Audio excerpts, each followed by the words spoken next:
Well, welcome everybody. Welcome everybody to another episode of The Morning Glow. Good morning, Motown. Welcome everybody to another episode of The Morning Glow. I got a great broadcast lineup for you this morning. Captain Leonard, good morning. How you doing this morning? Good morning, Raheem, in the morning, Glow family. Hey, did you get the link? Yes, having some technical difficulties. I'll join on screen once Okay, I can get the platform up. got you. Good deal, good deal. Leonard, we got a lot of things going on that happened over the weekend, man. One thing that's really heartbreaking to me is here in Atlanta, an 8-year-old boy. I don't know if you saw it on the news this morning. He was shot and killed, man. They're trying to say that they don't know whether it was accidental or what. But man, anytime you have a child to get killed, Leonard, that's heartbreaking to me. 8 years old. Yeah, He was shot, man, and they took him to the hospital, tried to try to save him, but hmm they were not able to, and he succumbed right there in the hospital at 8 years yeah. old. You heard the story? I think it was in those apartments Mm-hmm. uh, in Southwest Atlanta. That Yes, was shooting. absolutely. And say the family had just relocated here from Alabama. They had just relocated here, wanted hmm to start over and start anew. And this is not the start they was looking for. So what's on your heart, Leonard? I know how you feel, and certainly for kids. So Leonard, what's on your heart, brother? It's very sad, especially even when you hear about victims like with this issue with the concert, with the injuries where one of the victims passed away as well, who Mm-hmm. was a kid. Yes. And it's always sad because violence sometimes is not always contained. Mm-hmm. And one of the things you have a problem with, like you said before, is this straight type of gunfire issue. And Mm-hmm. people don't think of that. You can't be having shootouts in your neighborhood for a very simple fact. You can harm an innocent child, Yep. someone laying in their bed, man. Exactly. Exactly. Mm. And that happens so often, Leonard. That happens so often where there's it's an innocent child. It's an innocent child that becomes the victim of someone else's senseless violence. And Right. and so man, it's just heartbreaking, man. It's just heartbreaking. And like I said, 8 years old, man. This child, and the one, I think the one that happened in the Travis Scott concert. I think it was what, 9 years old, 10 years old, something like that. And so the very young is, Right. He passed away from yeah, their injuries. yeah, yeah. And so And man, then we also have to realize, like, there's a lot of kids that get caught in a lot of things, especially now with these younger kids who are getting into altercations, mm-hmm, just altercations themselves. yep, And, exactly. and what turns was supposed to be a good time at a house party turns into a disagreement where somebody gets shot. Mm-hmm, mm-hmm, exactly. These are the types of things that have been going on. And, we have to understand how people will use certain things as well, especially during this political time. Mm-hmm, We hear a lot about violence and people trying to appeal to you through from this perspective. mm-hmm, If you, especially in these inner cities, and you have mayors who will be also debating again on the a few days before the election, around the 27th. They're going to try to appeal to you about their stance on this type of crime mm-hmm, and how to deal with people that are perpetrating this type of crime mm-hmm, that's mm-hmm, leading to the deaths of so many. exactly. Whether it be something that happened like the instance you mentioned with the younger child this morning, or 14-year-olds being killed at house parties. Mm-hmm, mm-hmm, These types of things are going on in the city, and we want to make sure that we're doing things fairly mm-hmm, and making sure that we are helping the police when it comes to issues like this. One of the big issues we have in our communities is that particular type of violence. Yep. Yep. But Leonard, And so we have a lot of people right now, they're proposing a lot of different things mm-hmm, to address the violence mm-hmm, in certain cities. And we want to make sure that we got always eyes on law enforcement and holding them accountable and also helping them rid our community of crime. mm-hmm, But exactly. it must be a balanced approach, and we need to do everything we can. If you got kids, you need to keep up with them. Like, say, for instance, we had a young lady that was missing, and however it turns out, her mother is arrested for negligence. Mm-hmm, mm-hmm, While we're sharing these things to find this missing child, when it comes to the end of things, at least the child was found safely, but the mother is charged with neglect. mm-hmm. Oh, she was charged. Man, we got to keep. Yeah, I believe so. We got to keep up with what our kids are doing. So, working with a young lady who deals with violence and things like that, especially against children, missing children, especially as it relates to trafficking, Mm-hmm. and how is it that we present ourselves when we need some assistance? You Yeah. know, for instance, when you report your child missing, to some parents, missing has a completely different connotation for some reason. Mm-hmm. It's not normal for your child to come and go as they please at a certain age. Mm-mm. Mm-mm. You should know where they're at. At all times. The At all moment, times. exactly. Mm-hmm. And then you hear about, the child found safely. We pray that they're found safely, most of them. Mm-hmm. But you're like, wait a minute. Why is it hard for us to get the same attention for our children Yep. as it is for other people's children in this Mm-hmm. issue? Mm-hmm. There's And a we know we huge have a gap. friend that does that regularly. But man, this crime and this violence against children, it has to be addressed. Mm-hmm. The Mm-hmm. neglect, how is your child? You don't know where your child at for 2 days. How did they even get to 2 days? Exactly. Mm-hmm. It doesn't make sense to me. That doesn't make sense to me at all. Right. It doesn't. You mean the whole night gone by and your child isn't here and you still waiting to see whether they're gonna show up or not? And you ain't out there looking? Right. Exactly. You see how you jump to a whole night, Yeah, exactly. one night, Mm-hmm. that Mm-hmm. very night that your child is not there, Mm-hmm. they're missing. Especially if they should be at a certain place. Yep. Mm-hmm. Don't wait. Don't hold up because, all endings don't end well. And These what folks what do that you moved mean? here with their child, they never would have thought that their child wouldn't be with them this morning. Exactly. Exactly. What do you mean Jessica didn't come home last night? Ain't Jessica 10? What do you mean she didn't come home last night? What are you talking about? What's she at? Where was she? Exactly. Where's she at? Well, look here. We need to go find Jessica right now. Cause ain't no way to what. Well, she'll be held. She don't look. She done did this before. Wait a minute. It's like I was explaining to my son who wasn't aware of, a lot of kids aren't aware of truancy, what that is, right? Mm-hmm. Yeah. So being that my son does virtual school, a couple of days he would wake up and he was like, well, can I go play basketball? Mm-hmm. Just shoot some hoops. And I explained to him what truancy was, where if you were seen doing something during school hours, Mm-hmm. usually a police officer or an actual truant officer Yep. Yep. would wonder, hey, why is this kid not in school? Mm-hmm. Because that's where kids should be at that particular time. Exactly. What they shouldn't be doing is outside, in the court playing basketball. Mm-hmm. Mm-hmm. So things are changing, but we have to keep our eyes on our children and make sure we're doing things in their best interests. Mm-hmm. Mm-hmm. Exactly.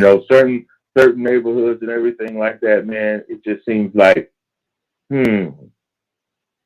why does it seem as if this is always happening in this particular area? Mm-hmm. Or even when you're moving somewhere, check out sometimes a police report on the area. Mm-hmm. Mm-hmm. Exactly. You What's know, so you'll know what the deal is. You know, sometimes some areas, you know, you still got to watch your children at the bus stop. mm-hmm. You know how you have kids being if they return back to school, and you know with the time difference and time change, hopefully they have arranged the routes where there's daylight outside. You know, Mm-hmm. Mm-hmm. because we know how it is even when the time changes this way, how children you need to be extra careful of children running back and forth across the street. Mm-hmm. You know, when you see school buses, let them do their thing. When that sign is up, man, you got to stop. Matter of fact, you should be a certain feet behind the bus so we don't have kids getting hit in the street as Exactly. well. Exactly. Exactly. There's so much You going know, on. we just need to look out for kids, Mm-hmm. especially when we notice things that are out of order. Mm-hmm. We need to be aware of that. You know, we Exactly. need to make sure that we're keeping track of that type of thing. That's right. That's right. Got another So look caller. out for these kids. Mm-hmm. Got another caller. Caller. What's your name? Where you calling from? Morning, Globe family. What's going on, y'all? How y'all doing, man? It's Kurt. Kurt, Tom Good City. morning, Kurt. What's going on? What you got? What's up, man? What's going on? Hey, look at here, man. We're talking about this morning. They're woke up this morning to the news that a little 8-year-old kid here in the Atlanta area has been shot and killed, man. And they're trying to figure out what's the whole situation surrounding it. But this family had just moved here from Alabama, moved here to start over, start new. And their child, an 8-year-old son, handsome little fella, ended up shot and killed. Kurt, we got to protect these children, man. Yeah, yeah. I mean, let me say it. You know, sometimes, you know, you gotta pay attention to them blotter reports. That's number one. Number two, you know, I hate to say this, man, because what I'm about to say sound like I'm shifting blame. But Mm-hmm. in my opinion, living in a place called Bodymore, some folk like to call it. You know, I gotta say it, man. You know, and this is no slight against those who believe in our Second Amendment, because I believe in the Second Amendment. But man, when's somebody gonna do something about these right to bear arms laws? You know, I get it. You got a right to bear arms. I get that. I really I do. Mm-hmm. You know, I keep me some work in my house and a safe. You know, but bro, I mean, if you really looking at what's going on, let me tell you, more guns don't stop gun violence. That's number Mm-hmm. one. Number two, I'm just saying, bro. Like the writing is on the wall. You know, America has by far has become the most violent society on the planet. You know, and the only thing that's closer to us in violence, in all reality, in regular societal gunplay, is nations where we have sold a bunch of guns too. Mm. You know, and you know, I hear all these. You know, I hear these folks. You know, and they talk about, "Oh, you trying to take my guns and this that." Ain't nobody trying to take your gun, but come on, man. Like, bro, it's a bunch of people walking around here with pistols that really don't need no pistol in their hand. Period. Mm-hmm. Mm-hmm. They not. They they got real mental health issues, undiagnosed mental health issues. That says that if they was diagnosed, ain't no way in hell we would let them put a gun in their hand, man. Mm-hmm. You know, you know, and the fact that things like that go, I mean, I guess go unsolved, it's crazy, man. It's an 8-year-old kid. Mm-hmm. Could have been the person who cured cancer. Yeah. Yeah. You know, AIDS, anything. So, and I really don't know. I really don't know what to. You know, sometimes it's funny you talk about because sometimes I think about it, man. I really don't know what to say, right? I mean, like, yo, like in a community, I wonder when do we realize that the perpetration of violent crime, particularly gun violence, when do we realize that maybe we got this thing wrong? Mm-hmm. Mm-hmm. And putting our pistols and this, that, and the third. Maybe we got it wrong. Mm-hmm. Mm-hmm. Maybe the pistol that you got or the firearm that you got is particularly for protecting yourself when your life is in danger. Mm-hmm. Maybe I don't know, man. That's sad, man. I got 2 sons, and And the I hope, thing, you know, I pray every day that they bury me and not me having to bury one of them mm-hmm. Mm-hmm. behind some senseless violence, man. You know, you look at the gun deaths in our community, in my community, and I'm reminded that the cameras reporters threw a camera in this lady's face about 3 years ago, right up here, and they asked that her community was having a whole lot of gun violence, right?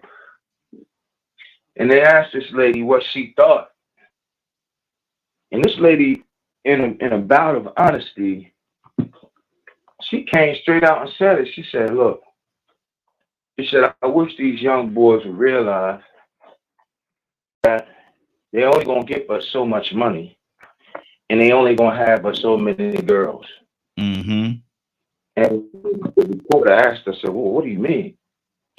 And she came back and said, "On local TV, Raheem, most of these murders that's going on in this city is directly connected to either money or these little fast tail girls." Mm-hmm. And I was like, whoa, Mm-hmm. whoa. But I don't know what to say, Raheem. I know it's a travesty. Yes, I know sir. that much. Yes, sir. And this family, man, this family, they moved from Alabama. Excuse me. They moved from Alabama, man, to Atlanta because, like I said, they wanted to start anew for their family and give the family a new opportunity to quote unquote get it right or get a new start or whatever the case. Leonard. And they have to wake up this morning with the loss of one of their children. I don't know if they had other children, but the loss of one of their kids. Leonard, that is not the start that they wanted, man.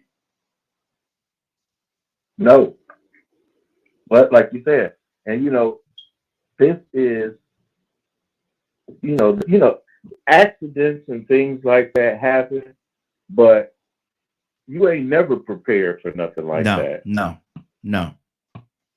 You know, that's going to be traumatic for anybody. Mm-hmm. And this particular case, especially when it's just accidental. Mm-hmm. Yes. Yes. Accidental. Mm-hmm. It's even worse. So, you Mm. know, just prayers for that family Yes, absolutely. Absolutely. Absolutely. during this time. Mm-hmm. Mm-hmm. You know, I have, you know, that the whole debate about violence and things of that nature. Violent people are going to be violent. Mm-hmm. And there is a way to have the right to bear arms, things to bear arms responsibly. You know, we already have certain things in place as it relates laws. But see, laws don't stop people from doing things. Mm-hmm. That's one. we would hope that people would be deterred from crime. However, that requires a system of punishment Mm-hmm. a lot of times. So I understand when people are talking about guns. I've worked with a lot of gun violence seminars and things like that. And the issue is conflict management. Mm-hmm. We need to get heavy on how we're teaching our kids to deal with various issues. But if it's your notion every time you get mad to want to shoot somebody, Mm-hmm. you're probably part of the problem Oh yeah. as Oh yeah. opposed to the gun. Exactly. We just saw where the Supreme Court Mm-hmm. has taken another look at a particular city like New York City. This is one of the reasons why I would never live in New York City. For the very simple fact is to disarm the public Mm. in the way that New York City did it is very unappealing to me, period. Mm-hmm. See, the law don't stop anyone but law-abiding people. Yeah. Mm-hmm. People who do certain things, they don't care nothing about the law. They don't care whether or not you got a law against guns or not. Many of us still are getting caught up in certain issues where if you had a previous violation or whatever, part of your deal may be probation or what have you.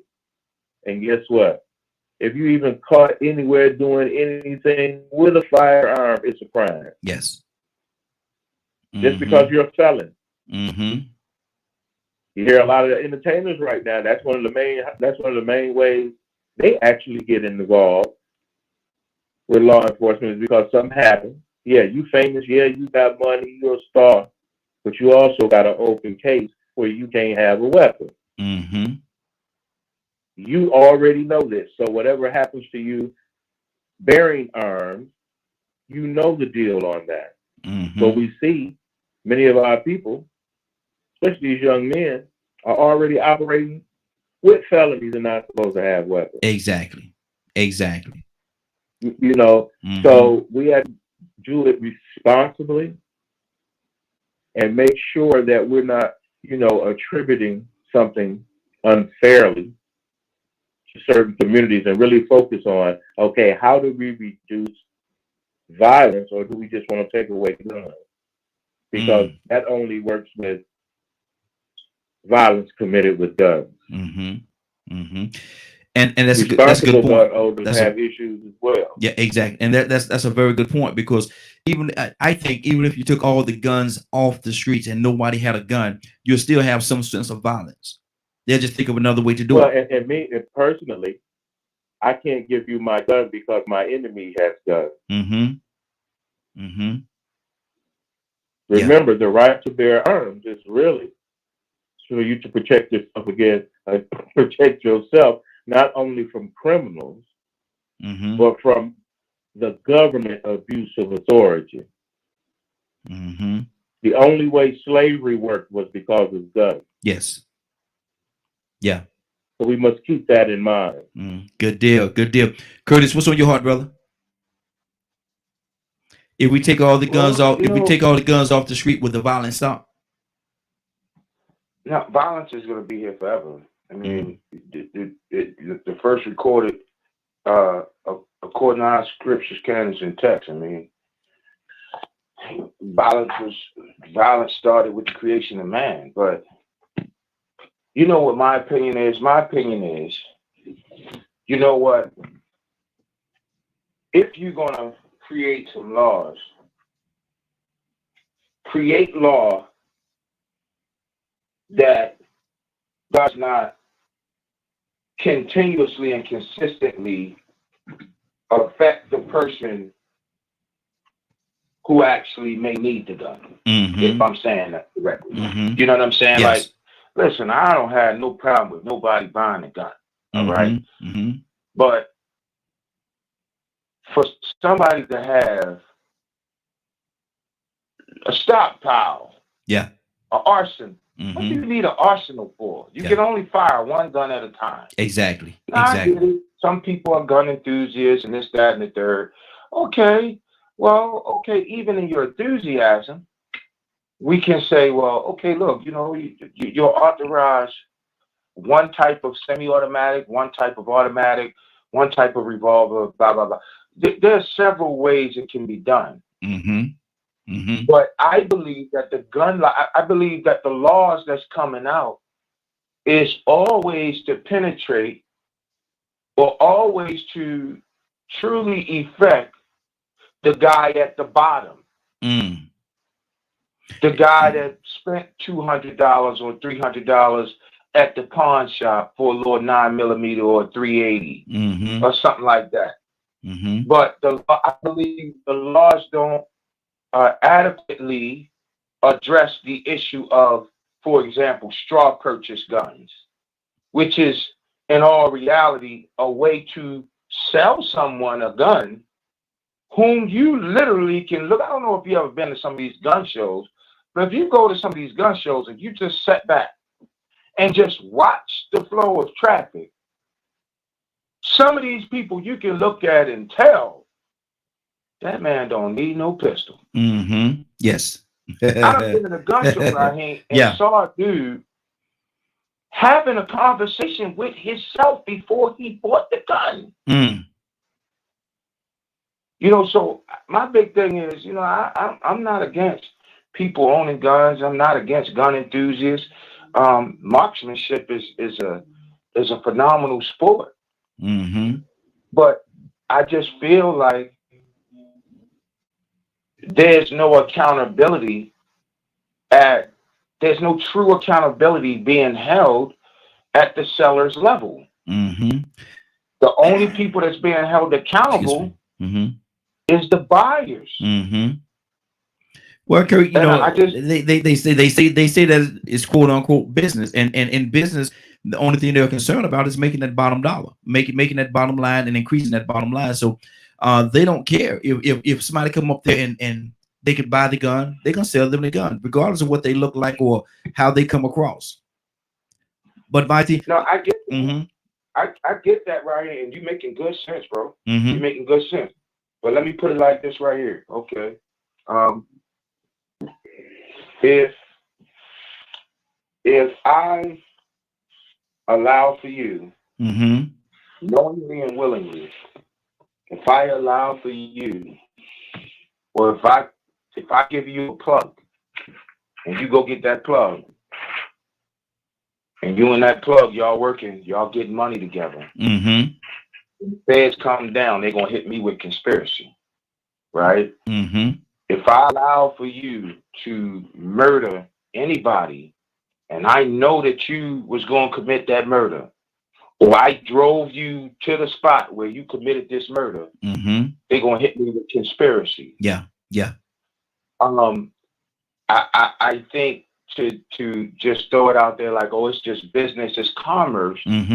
I think on a higher level, I think that's an easy cop out. It is. But easy way to say. But let me say this to you. And you're absolutely right. You're not wrong. You're absolutely right. But let me ask you this question right here, and I want to get Leonard's input on this as well. And the phone lines are open: 508-924-3521. 508-924-3521. Again, 508-924-3521. The phone lines are open. Give us a call. We'd love to have your input. But Kurt, let me ask you this: if a person is an Uber or Lyft driver, and somebody come to them, and I'm just saying this because this is one of the loopholes. If they call for Uber or Lyft driver, you know what they're going to do? They're going to take somebody out. They don't have the vehicle. They don't want to drive their own vehicle, what have you. And so they call an Uber and a Lyft driver. And they come, it's business. They take them over there, get out. Okay, thank you for using my services today. Get out the car. That person go and they murder somebody. They're not reliable. They're not responsible. The Uber or Lyft driver is not responsible for that murder, even though they transported the person to the crime scene, if you will. Am I right? No, you okay. You on point. And right. So is that the same thing as and I know there's certain differences there, but is that the same thing as a person that's in commerce to sell weaponry? Is that the same thing? They're not responsible. They sold you a weapon because their business is to sell weapons. Am I right or wrong? Nah, you kind of you close, but you kind of out there to me. But see, but You they kind don't of out know. there. They don't know that you're gonna go out there and kill somebody when you buy this weapon. They think maybe they could think that you're Okay. actually buying the weapon just because of the fact that Oh, you want to have a weapon. okay. Let me ask you a question. Okay, What is a weapon used for? supposed to be protection. What? Okay. What is a weapon used for? To Okay, either create or deter what? a harm, a danger. A danger, right? Yes. Mm-hmm. Now, the Uber driver, he may pick you up. He probably don't even know you got a weapon on you. Mm-hmm. Mm-hmm. So True. you can't hold them accountable for that. He don't even know you got. Nobody's gonna get in the Uber and say, "Hey, man, I got my pistol right here. I got my work with me." Mm-hmm. Oh no, you don't. You get out my car right Yeah. now. Yeah. So Yeah. I know that's not right. I don't want this people, Mm-hmm. right? Mm-hmm. What I'm saying is, all in all, even if it's business, what I'm saying is instead of us continuing to Mm-hmm. beat the dead horse Mm-hmm. and call ourselves trying to pass some legislation that does not truly affect the the bottom result. Mm-hmm. You know what I'm saying? It's just like in the drug game. You know, they run around here and they lock up all these little corner dudes. Mm-hmm. They like you see it all the time. Oh, we had a major bust, blah blah blah. We got 150 kilos and this, that, and the third. Okay. But you very rarely see somebody who got locked up with 100 metric tons. Mm-hmm. Where those people at? I mean, you could use it in the same analogy. I'll use this. I hate to say his name, but I'm gonna say it. Mitch McConnell. Mm-hmm. Mitch McConnell's wife was the director of transportation, bro. She was the transportation secretary, bro. Mm-hmm. Her family owned a bunch of frigate ships. You know, the ships that carry goods, Yes. right? Yes. Uh-huh. Mm-hmm. A year into the former administration, a year and a half into it, man, do you know her family, the ships they own, got busted with 500 metric tons of cocaine? Mm-hmm. 500 metric tons. You know how much cocaine that is, man? That's a lot. Yes, sir. Yes, sir. Right? But Mm-hmm. you know what? You never saw, for example, that bust happen and it went away. Mm-hmm. But yet, they'll talk about Pookie and Ray Ray for the next 4 years.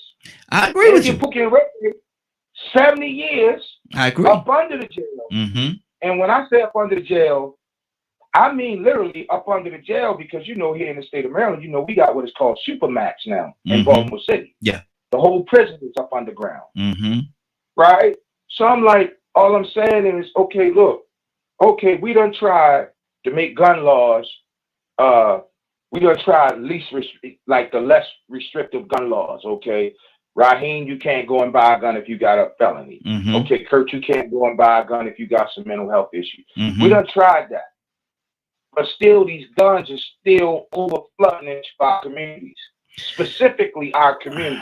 Well, Curtis, Still you overflow. still got And- what, and what people not addressing. You still got the black market out there, man. People can buy guns off the street. That's the market I'm talking about. Yeah. That's the exact market I'm talking about. Yeah. You still got these guns that's flooding into these communities. Now, here's what's shameful that I'm catching on to now, Raheem, and this may be the catalyst that creates some change. You flooded these inner city communities with these guns. Mm-hmm. Now those same floods is now going out into these rural communities. Mm-hmm. So now the gun violence, like here in the city of Baltimore, state of Maryland, there's gun violence happening in places, bro, that I never in a million years Mm-hmm. could have told you that Yeah. somebody would have got murdered out there. Exactly. Right? Exactly. So all I'm saying is, in the end, all I'm saying is, you know what? I'm for, you know, right to bear arms and stand in third. But what I'm saying is, maybe now is the time for us to kind of adjust the law so that even those who are selling these guns have a greater accountability to those that they sell the guns to. Yeah, I understand, and in a perfect world that would be great, but I don't think that, honestly speaking, will really ever happen, because everything is based around economics, and you know that. Economic. Yeah. Hey, let me Hold on, ask hold on, you a hold on, question real hold on, quick. Kirk. I got two other people on the phone line. Hold on, let me come back to you, brother. Let me come back to you. Let me go to Toya with a T. Toya with a T. Good morning. How you doing this morning? Got another caller coming to you next. Hello, hello. Good morning. How are you? Hey, doing good, doing good. Toya with a T. Toya, we talking about there's here in the Atlanta area. There was a young boy, 8 years old, that got killed. His family just moved here from Alabama, and he got shot and killed. We're talking about guns, and what do we need to do I to can't make hear to. you. Something weird going on. I can't hear you. Okay, somebody, let me see here. You can't hear me at all. I don't know. It's like you far away. I hear you a little bit though. Go ahead. There you go. Somebody, Little 8-year-old boy got shot. yeah, Just moved here from Alabama. get moved here from Alabama. The 8 year old boy, he got shot and killed. The family moved here because they wanted to start something new, and now they have to wake up this morning with their son dead, with their son killed. Toya, what are we gonna do? What needs to be done about this gun situation that we have here in America, in the world, actually? Um. Well, I think one thing we need to focus on is gun safety. Mm-hmm. Like first control doesn't stop anything, but the safety and the knowledge of guns is issue for one. Uh, Need to be a campaign, like for this old virus thing running around here. Need to be a whole campaign where everybody know how to handle and understand the safety of guns. Mm-hmm. But I think that like we're missing this bigger picture. You know what I mean? Like there's something going on weird that's causing this aggression, and it's bigger than what the eyes can see. But I think that we really need to focus on like just what's going on. You know, gun control. And like who knows a bullet is gonna come through the window that night. Yes. No matter where you are, it doesn't matter. You know what I'm Mm-hmm. saying? Even again with the Kyle Rittenhouse situation. You know what I'm saying? Like nobody can predict or dictate, but there are individuals who have um things happen. Look at the set with Alec Baldwin, one of the Yes. Baldwin boys, whoever it Mm-hmm. was. Yeah. Yeah. And that gun, you know what I'm saying, should have been checked before he even played with it on the set. Oh, Mm-hmm. somebody else already checked it. But isn't that the rule of thumb? When somebody pass you a gun, you check You it. check it exactly. Make sure what's going on with it, gun safety. You Mm-hmm. know, so we cannot predict, we cannot determine, we cannot block every issue that's going to go on. But we Mm-hmm. do need to look at the whys, and I don't think that we do. You know, something is going on uh, that we need to figure it out. But Mm-hmm. there's no real solution to it. Just we have to make sure that we talk about safety, and then we have to nip the issues in the bud that are issues. You know, some of these issues could have been prevented. It's Mm-hmm. not about mental health. Yeah. Kyle was mental health Mm-hmm. person. What he Exactly. said, saying Mm-hmm. Toya, I he asked wasn't supposed Kurt. to get no gun. Exactly. I asked Kurt a question, and he was saying that we should hold them responsible when they sell a gun to somebody and they go out there and they kill somebody. We should hold them responsible. And I gave him a different little scenario about Uber and Lyft. If an Uber and Lyft driver, somebody call and they request an Uber and Lyft driver, and that person come out there and drive this person, not unbeknownst, not knowing that they're going out there to kill somebody, but they drive them to the crime scene. The person get out the car and go kill somebody. That Uber or Lyft driver can't be held accountable. So how could the person that's selling you the gun be held accountable if they have a legitimate business to sell weaponry? Right. Absolutely. You know, because we always need a fall guy. Mm-hmm. You Mm-hmm. know, we always need a fall guy. And set up the why. You know, again, hold the person accountable. And again, I hate to have to go here, but it's like how we trying to blame Donald Trump for all them grown, overage folks running up into the Capitol. Mm-hmm.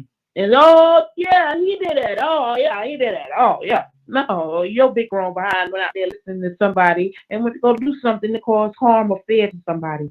And you Mm-hmm. can't do that. But again, you are not gonna stop certain things, right? You're not gonna stop drugs.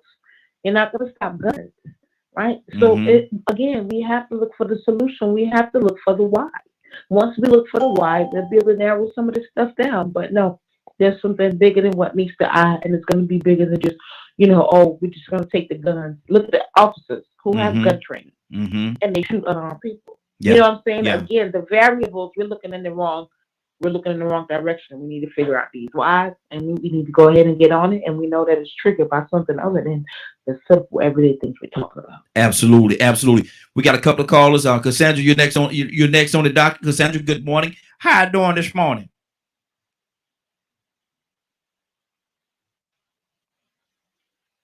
Cassandra, you there? I think Cassandra is fighting that mute button this morning. I think Cassandra is. There you go. There you go. Cassandra, what's on your heart about what we're talking about right now? And this young boy, 8 years old, lost his life. Gun violence. What do we need to do? It's happening too much, too often. What do we need to do, Cassandra? Well, we're losing people daily, and in our neighborhoods, especially, unfortunately, it's so. So I think we have to do, as a community, do soul searching as to what, like Toya said, what are the grassroots reasons why people feel like life is not important. I mean, because these young people will shoot you, without blinking, Mm-hmm. without any hesitation. It's not that this is another human being that I'm pointing this gun at and that I'm shooting. It's like you're nothing.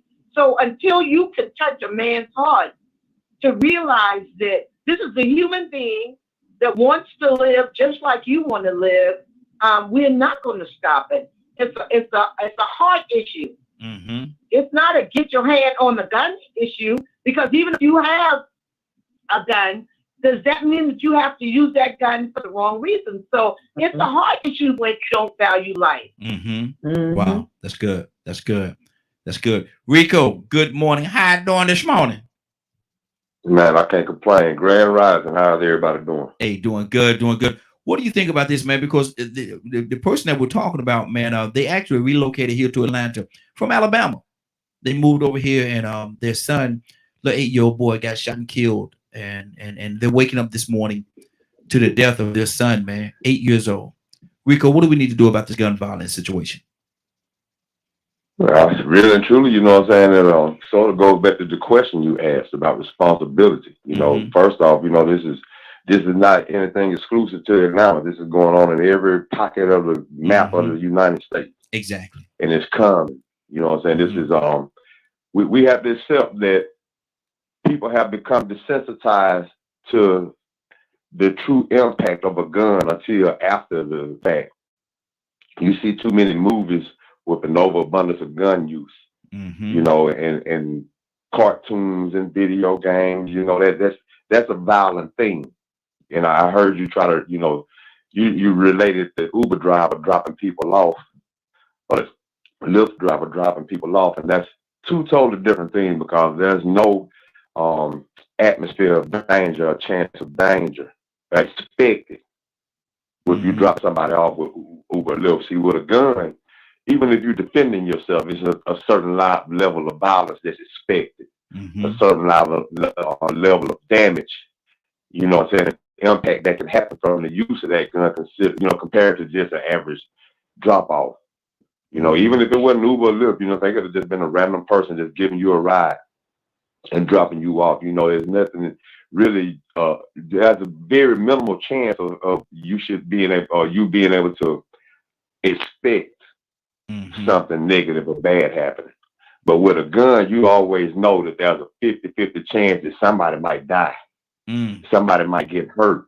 There's a certain level of harm that exists with this gun. Like I said, whether or not you're defending yourself or going out here doing wrong with it, somebody can always get hurt. So with certain things, just like with jobs, just like with prescription drugs, you have a certain level of responsibility with those prescriptions, because if they get in the hands of the wrong person, i.e. a child or a baby, then you're being negligent. You left that out there for them, to get hold to, and it shouldn't have been in their reach.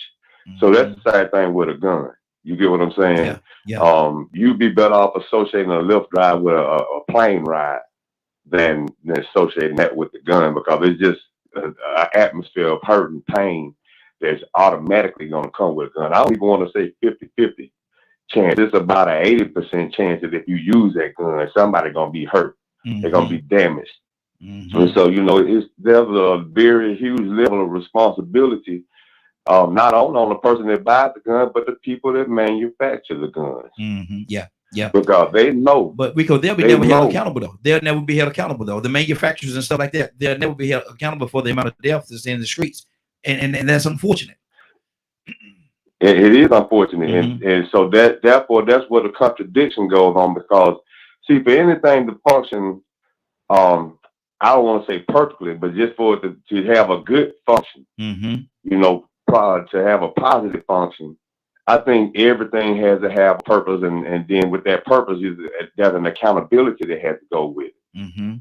For the gun to be used correctly, then everybody that manufactures that gun, touches their hands, that has a part in that gun being created, they have a responsibility to try their best to make sure that they don't get in the wrong hands, because they know when they create these guns, the damage that can be done. That's good. That's good. Toy, you wanted to say something? Oh, I'm sorry. I didn't have my mute button on. My bad. Okay. Kurt, you wanted to ask a question? Kurt, you there? Oh, hold on. I think I got Kurt on mute. Hold on. He has some background noise going on, so I muted his line. Let me unmute him. Kurt, you there? Okay, Kurt might have stepped away for a minute. Captain Leonard, you with us? I'm right here, right? And I had to hit the mute button. Okay. Hit the mute button. All right, you wanted to ask a question? Yeah, my question was this: when like you used the analogy with the Uber driver, right? Yes. And Rico just touched on something that was burning through my spirit the whole time we was in dialogue, right? Is that we do know that there, in the past 3 years, 4 years, a lot of doctors lost their licenses to practice. We do know that, right? Okay. A lot of doctors lost their licenses to practice. Why did they lose their license? Because they were found to be guilty of not only accepting payolas, but over-prescribing prescription medicine. And as a result, the accountable action was to take their license so that they could not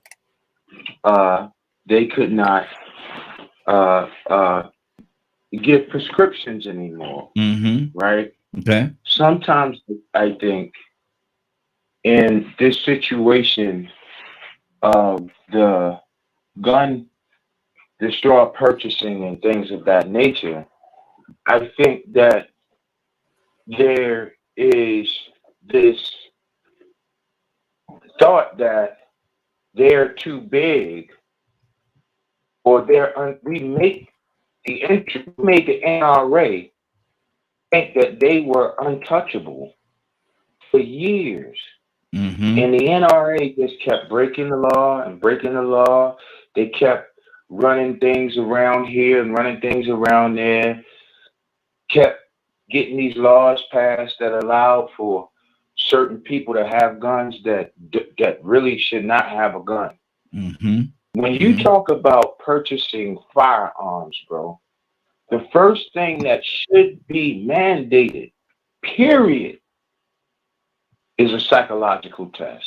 Because if you think about it, right, when you go to the police department, although it's a joke, it's a clown show, what is one of the first things you got to do in order to even become a cop? You have to pass a psychological test. Yeah. You have to.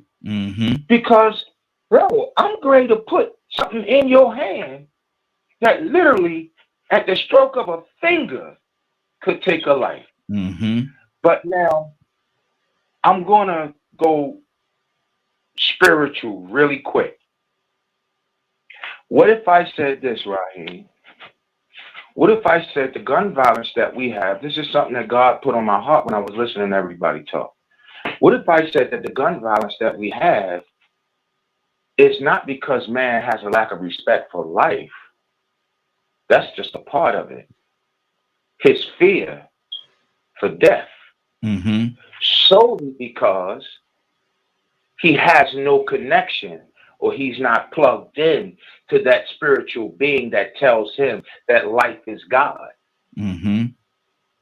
What, Okay. what if that's what's going on? And we just living through that experience where man's fear of death. It's like if me and you get in a problem and we squad up and I'm winning. What if the fear is, oh God, Kirk gonna kill me? Let me get my gun. Bow, bow. No. Mm-hmm. Wow. Okay. Now what? What if we flip that? You know what I mean? Mhm. So I don't know, man. I just think the gun lobby, I think the accountability for what's going on Mm-hmm. truly has stopped at the lower level. And it just need to be, they need to be held accountable for something. You know what I Exactly. mean? Exactly. Leonard, what do you say to that? Particularly what part? The last part he was talking about what the manufacturer should have some responsibility. Yes. And this is why, one, I can't take any conversation really serious. You Mhm. talk to the people that's making them. Mm. Put restrictions on the people that's making them. Mm-hmm. Everybody ain't a criminal. As a matter of fact, the majority of people are not criminals. Do they have the potential to be? Everybody does. Your child does. Everybody does. Okay. Okay. Okay. So I don't have an inordinate appeal to the lessening of firearms. People be having a right to bear arms. However, Mhm. we had certain laws that were fine that we allowed to elapse. Like, say, for instance, the law that we had previously as it pertains to assault rifles. I believe it was Mhm. it was the Grady bill, I believe. Yeah. Mhm. And we completely allow things like that to expire. So that was a particular bill that was already in place. Mhm. That it was an excellent step in the right direction. But you see, what Mhm. happened is when you have a Congress that can be easily bought with this issue, Leonard, they allowed that bill to expire. approximately what year was that bill put That up was there? I know. during the Son Bush years. Mhm. So that was a lot of years ago. That was a Right, lot of years. right. Wow. So it expired and it was Mm-hmm. never renewed. Mm-hmm. It was just allowed to expire. Just go See, away. that's poor governance. Mm-hmm. Except, like my man Kurt said, you have the lobby that was pushing towards hoping that that bill would not be brought back up. And this has Mm-hmm. been one of the struggles, is getting laws like that back in place that were actually helping and not inordinately affecting law-abiding citizens. Mm-hmm. Wow. Because Wow. I'm not big on certain things when it comes to proposals that have been made, Mm-hmm. especially Wow. as it relates to someone else's determination of whether or not you are mentally competent or not to have a Mm-hmm. gun. That's You good. don't have to be smart to have a gun. Mm-hmm. We don't want to Mm-hmm. get to the point where we determine gun ownership on intelligence. A lot of people wouldn't be able to get them if that be the case. Cassandra, what's in your heart? Yeah, I've, of course, all of us, maybe have seen a lot of gun violence in our Mm-hmm. lifetime. I know I grew up in the hood. I saw much more than I ever wanted to see. Mm-hmm. And the callousness with which people would take lives. And I'm a big ID channel fan. So this weekend, and I've gotten away from it for a minute, but this weekend I sat and I watched some of the crime shows, and I saw on video two young black guys, actually three young black guys, walk into a store, a low grocery store, shoot the man in the face. Just walk right in, shot the man in the face. The man hit the ground. They couldn't get the cash register open. So they're standing there discussing what they needed to do. There were black men standing in the store that just walked out when the guy got shot. They just walked out, I guess, saving their life, self-preservation. And then these kids stood there, had a conversation. One of them walked back over to the guy that they had shot in the face and shot him 2 more times in the head. What the hell? What kind of human being can literally just stand there and shoot somebody in the face? Then turn around, you done shot him in the face. Now, there are other people that saw you because there were other men there. And then you go back and pop the person 2 more times. That is a hard issue. I'm going to keep saying that. We have to get back to where we're dealing with these young folks hard. And not just young folks, anybody that's violent. Where we're dealing with their hearts. Because that's the only way that you're going to have enough humanity to say, there is no way I'm going to shoot this man in his face and then turn around and shoot him 2 more times for any reason.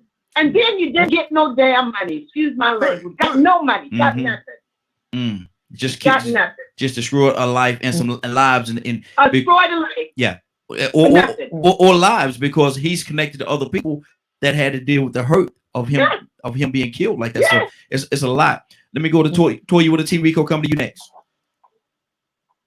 Yeah, let me tell you something about humans. You know, white folks used to shoot black folks to pieces. To pieces. Yes. Burn, rape, chop up, cut off, put tar on, sever. So humans, I'm not gonna talk about us right now. We're gonna get to the why. Now, I thank the Lord for saving me because I was angry. Been there, done that.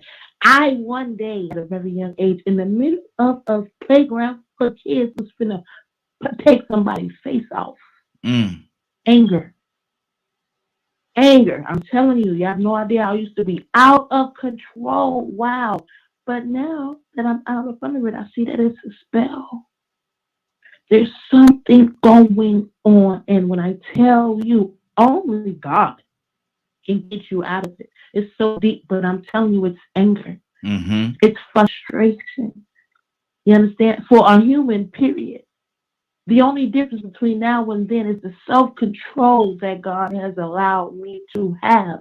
And by me allowing him to teach me that it's not worth going to jail, taking somebody's face off. Because when we talked about this the other day, when we move by emotion. Yes.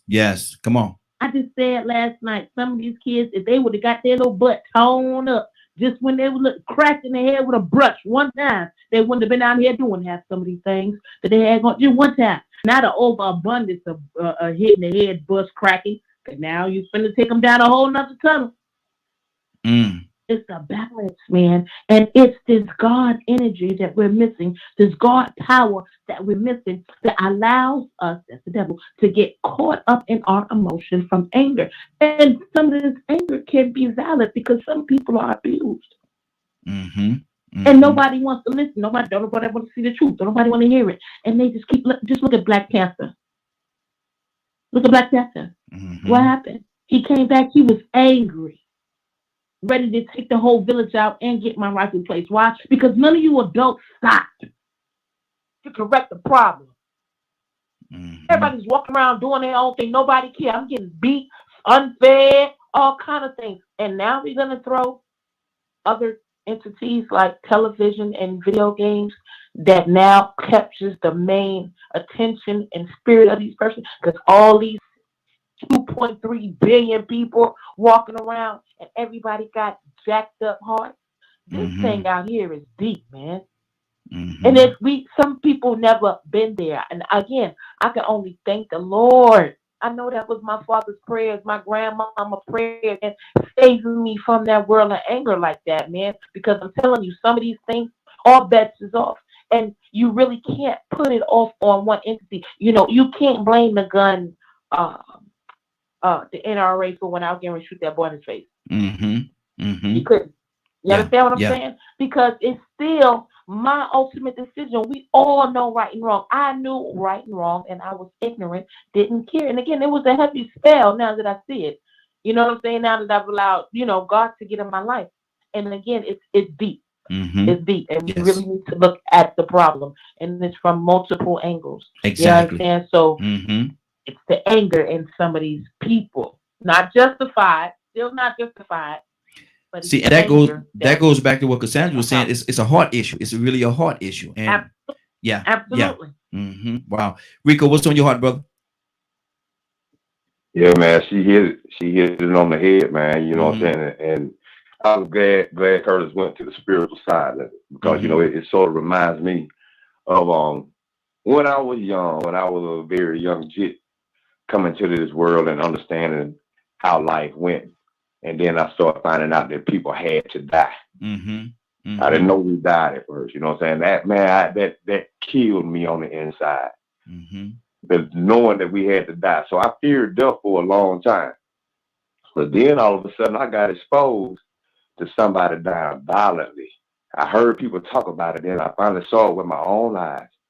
And I started to myself, well, who would come up with something like this to take life as precious as life is? I'm already scared to die naturally. Mm-hmm. And you mean to tell me that somebody came up with a weapon of destruction to help you kill somebody? Who and why would they do this? Mm-hmm. So I asked that question, and I went and I found out a long time ago. And now looking back at it, knowing this as many years as I have, but some people ain't gonna realize this, but the reason why we are completely out of order, because the dominant society is in charge for the wrong reason. If it wasn't for this weapon of destruction, the dominant society wouldn't be the dominant society. Mm-hmm. Mm-hmm. Wow. They introduced that thing to the world and colonized everybody, caught everybody off guard, and shocked them with these this thing that gunpowder help fire projectiles from and penetrate people's bodies. Mm-hmm. Some people thought it was a magic trick from the great white man from the sky. Mm-hmm. And he could come down here and take your life just with this magic wand. Mm-hmm. But now we've been desensitized. It reminds me of when I first learned to ride a motorcycle. I realized the power that I had between my legs and in my hands. And it was like uncomfortable at first. Mm-hmm. I'm like, ooh, man, this could be dangerous. I'm out here riding around next to these cars, man, and I ain't got no seatbelt or nothing on, man. I could easily get hurt. Mm-hmm. But then as soon as I got used to riding that motorcycle, man, I started trying to 9 o'clock that thing. Yes, sir. Yes, sir. You get used to it. Mm-hmm. We have been desensitized. And not only have we been desensitized, but we have been, I'm going to say, infiltrated by a virus that created this atmosphere. Mm-hmm. And along with that atmosphere that goes hand in hand with that gun for violence to get your way, that gun that they used and evolved into a weapon, a missile, that evolved into a bomb, that evolved into a jet, that turned a whole different way of war into something terrible, where you hurt more people. Along with that is money over everything. Mm-hmm. Wow. Because just like with the prescription drugs, you had the lobbyists that were tempting the doctors and encouraging the doctors and influencing the doctors with bonuses and prizes to get these prescriptions out. Right now, you'll get prescribed medicine that you really don't need. There could be one medicine out there that's better for you than the other, but that doctor might get more incentive from the company for selling Pfizer. Yeah. So you got something better for you, like blood pressure medicine. I found out with the blood pressure medicine that I take, the cheapest one that they make was the best one for me. But guess what? Within a month's time, they gave me 4 different kinds. Mm-hmm. And this wasn't one of them. It took me a Muslim doctor to tell me that this blood pressure medicine is better for people of color. Yeah. And everybody knows this. Mm-hmm. But these other companies pay doctors to put their medicine out, because if they ain't put it out, they ain't gonna make no money. Exactly. So that's the same thing that happens with guns and the NRA and the manufacturers. Mm-hmm. It's money over everything. We're gonna make more than enough for you to have. You could buy 50 of them if you want to, even though you can't shoot for one of them. Yeah. And we're gonna keep on producing them. Keep and on we selling. just want y'all to buy them, and we know y'all gonna use them. Exactly. Because we desensitized. Mhm. Right now, we don't care about life enough spiritually. We don't care about life enough. To me, if you really love life, the thought of a gun, the sight of a gun, the feel of a gun would frighten you. Mhm. Mhm. And I know some people, some it's very few people, but I know some that if they are in the vicinity of a firearm, they will go crazy Yeah. because they love life that much. Okay. Leonard, you being an ex-military guy, what is the atmosphere around weaponry? Because y'all, a lot of what y'all do is based around weapons. Y'all have to be around weapons pretty much every day. Every day you at work, you're around some kind of weaponry. Does that desensitize people to a certain degree? Well, first of all, I had a background with weapons prior to going to the military. I shot for Mm-hmm. sport, participated in marksmanship and everything like that as well. So Mm-hmm. I don't have it. I'm not at enmity with guns. Mm-hmm. You know, Mm-hmm. I never have been. Mm-hmm. I'm not one of these people. I believe in being armed. Mm-hmm. I believe in being armed. Okay, and Plain then and simple. with that being said, Leonard, do you think everybody should be armed? I just think everybody should. You have like I said, a right to bear arms. Mm-hmm. But I think I support things like the Grady Bill Okay. Okay. because Gotcha. one, it deals with manufacturing, Mm-hmm. it also needs to put these types of bills, like say for instance, if we identify these particular types of weapons, there should Mm-hmm. have been an actual change within the manufacturing of the weapon. That's one of Mm-hmm. the main issues as it relates to gun control. You talking about violence control on one end of the spectrum. Mm-hmm. Mm-hmm. So one, it's like this whole drinking and driving. Why should I be responsible because you can't control your liquor? But we have a mentality to believe that one is the person selling the liquor problem. So that Mm-hmm. person gonna abuse something else. So, you know, conflict resolution has its place. However, if you can bring a gun to my house, I need to have the ability to have a gun in my house That's right. to Mm-hmm. defend and protect me and my family. I don't get these issues confused with empathy towards what's going on. I don't care. I don't care how many people get shot. Mm-hmm. That has nothing to do with me. I need to protect myself and my Mm-hmm. family at all times. That is the purpose of being able to own firearms. Now, there are certain people we already have a lot of restrictions on. You know what I'm saying? We have Mm-hmm. it. It's just putting laws in place that don't unfairly regulate weapons for law abiding citizens. It's unfair to expect people to not arm themselves when you got people who have a history of treating us poorly showing up with tanks. Mm-hmm. Yeah. Mm-hmm. Mm-hmm. I don't. You can all this the all the emotion in the world and experiences in the world would not convince me that I should not have the right to own the same type of weaponry. Mm-hmm. Yes. So Mm-hmm. Okay. I'm never going to, because one, if you didn't have, this wasn't a peaceful place before guns. By no means was this place peaceful. Mm-hmm. And to say that one person, one group of people, this, that, and the other, are inordinate responsible for violence is wrong in the first place. Because of the Mm-hmm. color of my skin, some people think I'm automatically violent. Do you understand what I'm saying? Mm-hmm. So we need to Mm-hmm. understand that concept. Sometimes just being who you are, some people may deem as a threat. Mm-hmm. Mm-hmm. So don't get it confused. Black people need guns. It was regulated that we couldn't even have them Mm-hmm. because of the color of my skin. I couldn't own a weapon. Don't y'all forget that. Mm-hmm. That was done for a purpose, and you need to understand that. We already know we can't trust police.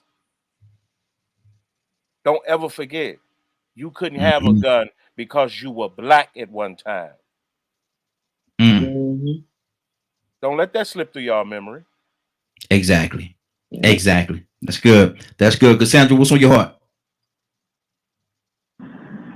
Yeah, my concern is that the most amount of damage, because like I said, I don't care who got a gun, but the most amount of damage at this point of time in history is to our own people. And that concerns me.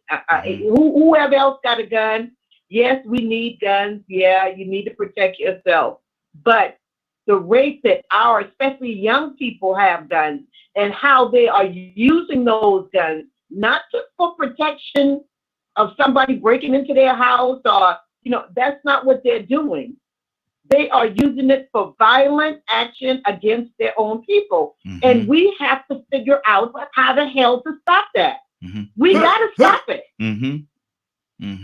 Exactly. I'm just saying, Yeah. we got to do something. We do. Our We do. community. I'm concerned about my community and what's happening in my community on a daily basis. That's good. That's good. Curtis, what's on your heart, brother? Hold on. I think I had you on mute. Hold on. All right, Kurt, you there? Yeah, man, I feel Cassandra.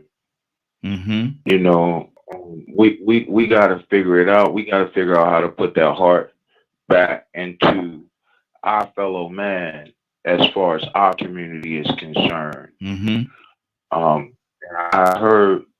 Kurt, let me say this. Let me say this here. I'm gonna step in 1 second because I want to make clarified, and I know you're gonna clarify it for me, and Cassandra could do it as well. What do you say to the listeners that are not black and they say, why y'all just talking about black people? Why y'all just talking about guns against black people and policing y'all own neighborhood? What about everybody? What do you say to that person? For real, the crazy thing is the black community is the only community that's over policed. Carolyn Mosby just did a study on that about 3 years ago. Baltimore did a study on it and actually put it into practice. And they found that communities that were not over policed had a lower rate of violence and crime. Right? I remember one time, Ryan, I got two things to say. One time, man, I was married. This is my first marriage. My wife was a country girl, right? So it was the first time she had ever been in a Baltimore city. And we was talking about, police and crime and stuff like that. And we was on North Avenue. I'll never forget it. We was on North Avenue. We came into Baltimore from the west side. North Avenue is what takes you from the furthest point west to the furthest point east in Baltimore City, right? And we was talking, and I said, baby, look, let's try something. I said, let's count the police. Let's count the amount of police we see. Right here in a 20-block radius, we counted 43 police cars with 4 police per car. Thank you. In a 20-block radius, right? And that was the first time I ever was presented with the fact that, it could be a possibility of over policing. But I'm gonna go with something that L Dog said, because L is right. But I also want to add that, the way you carry out the laws, the Brady Bill, the fact that they let the Brady Bill expire, if you go back and look at it, when the Brady Bill expired, man, straw purchases went through the roof of AR-15s. It was the worst thing that could have ever happened.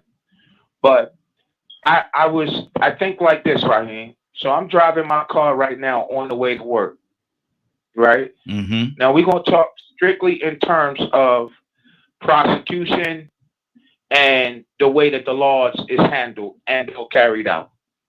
Let's keep it real. I'm on my way to work right now. Let's just say that I was one of those that, guess what? I don't never leave home without my work. And I used to be like that, bro. A long time ago, I used to be like that because it's the element I'm in. I got to keep my work with me. Right? So I'm on my way to work right now. Police pulls me over. Who on the low is a card-holding KKK member. He don't like black folk, period. And I look I look studious. You know what I mean? Like I look like I'm on my way to work. Okay. But he pulls me over. He begins to mistreat me. He sees me talking on this phone to you, gun. But what he don't know is I got my gun right here. So he draws his gun. He fires. He misses. I don't draw mine right then. He fired. It goes through the window. I grab my gun. I fire and I kill him. Why is my prosecution different from his? He just killed a boy last week. He just was overzealous and killed a boy last week. Or he hit me. Let's just put it like that. He hit me. 2 of them bullets catch me now. But my bullet catch him in a dead spot. I wake up, I'm cuffed to the bed. Cuffed to the bed. Hold on, I ain't even fired first. Hold on, my weapon is legal. I got a legal right to carry the bear arms. I got a legal right to bear arms according to the Second Amendment. I got all my paperwork in here that say, okay, I got a right to conceal carry. But yet I wake up and I'm cuffed to the bed. That's all. That's my biggest thing, man. My biggest thing in this whole thing, man. And I don't watch it go down. This city was trying to give me 5 years, no suspended sentence, no parole. And they told me, guess what, Ryan? They told me they was being nice because the judge was supposed to actually give me 5 years per bullet. Right?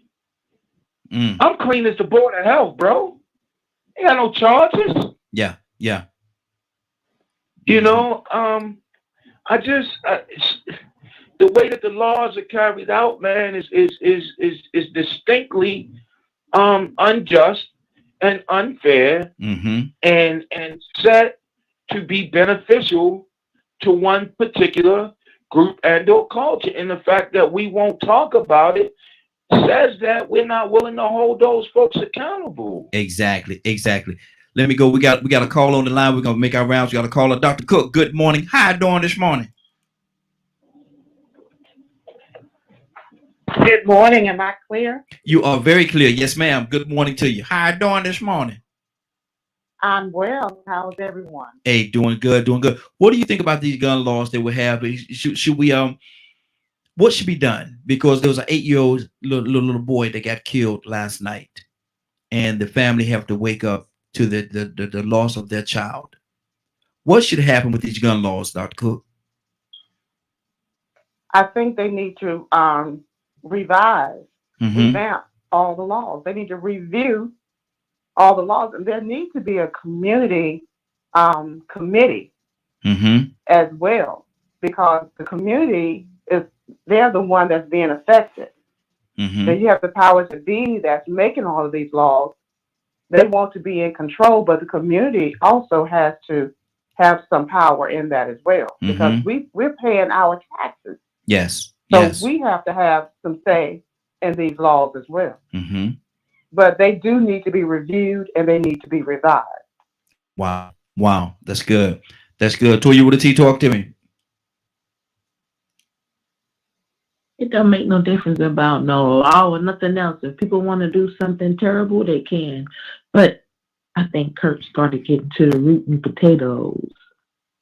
The good part of let's not talk about the elephant in the room with the whole agenda behind guns and in our community. And it's not just us against us.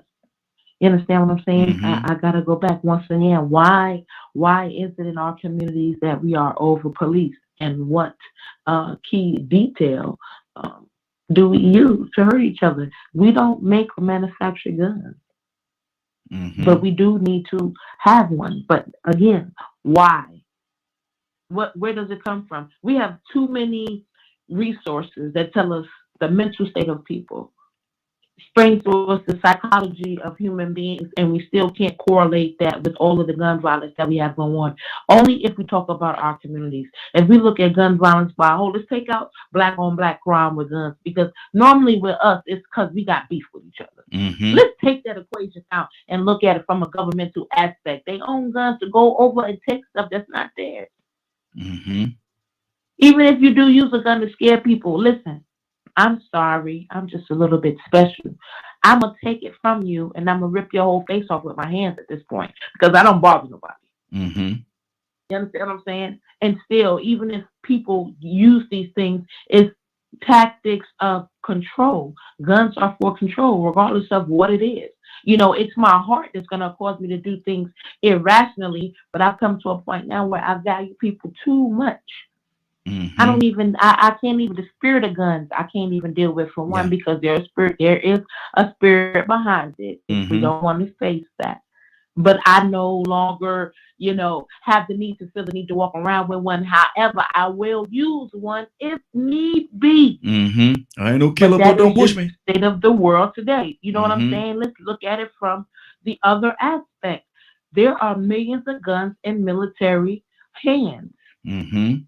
Exactly. And law enforcement hands. Mm-hmm. Mm-hmm. And when you look at those statistics of gun use versus the civilian statistics, so this is why we justify it now? No, we got to come on back and become humans. If you get caught, if you're a human being, and you get caught in this situation, I just said it the other day online, like Kyle, you done broke the law, you still got a gun at 17, you ain't licensed for it, you ain't did none of that, still got one, you went out your way to go get in the midst of something that is, that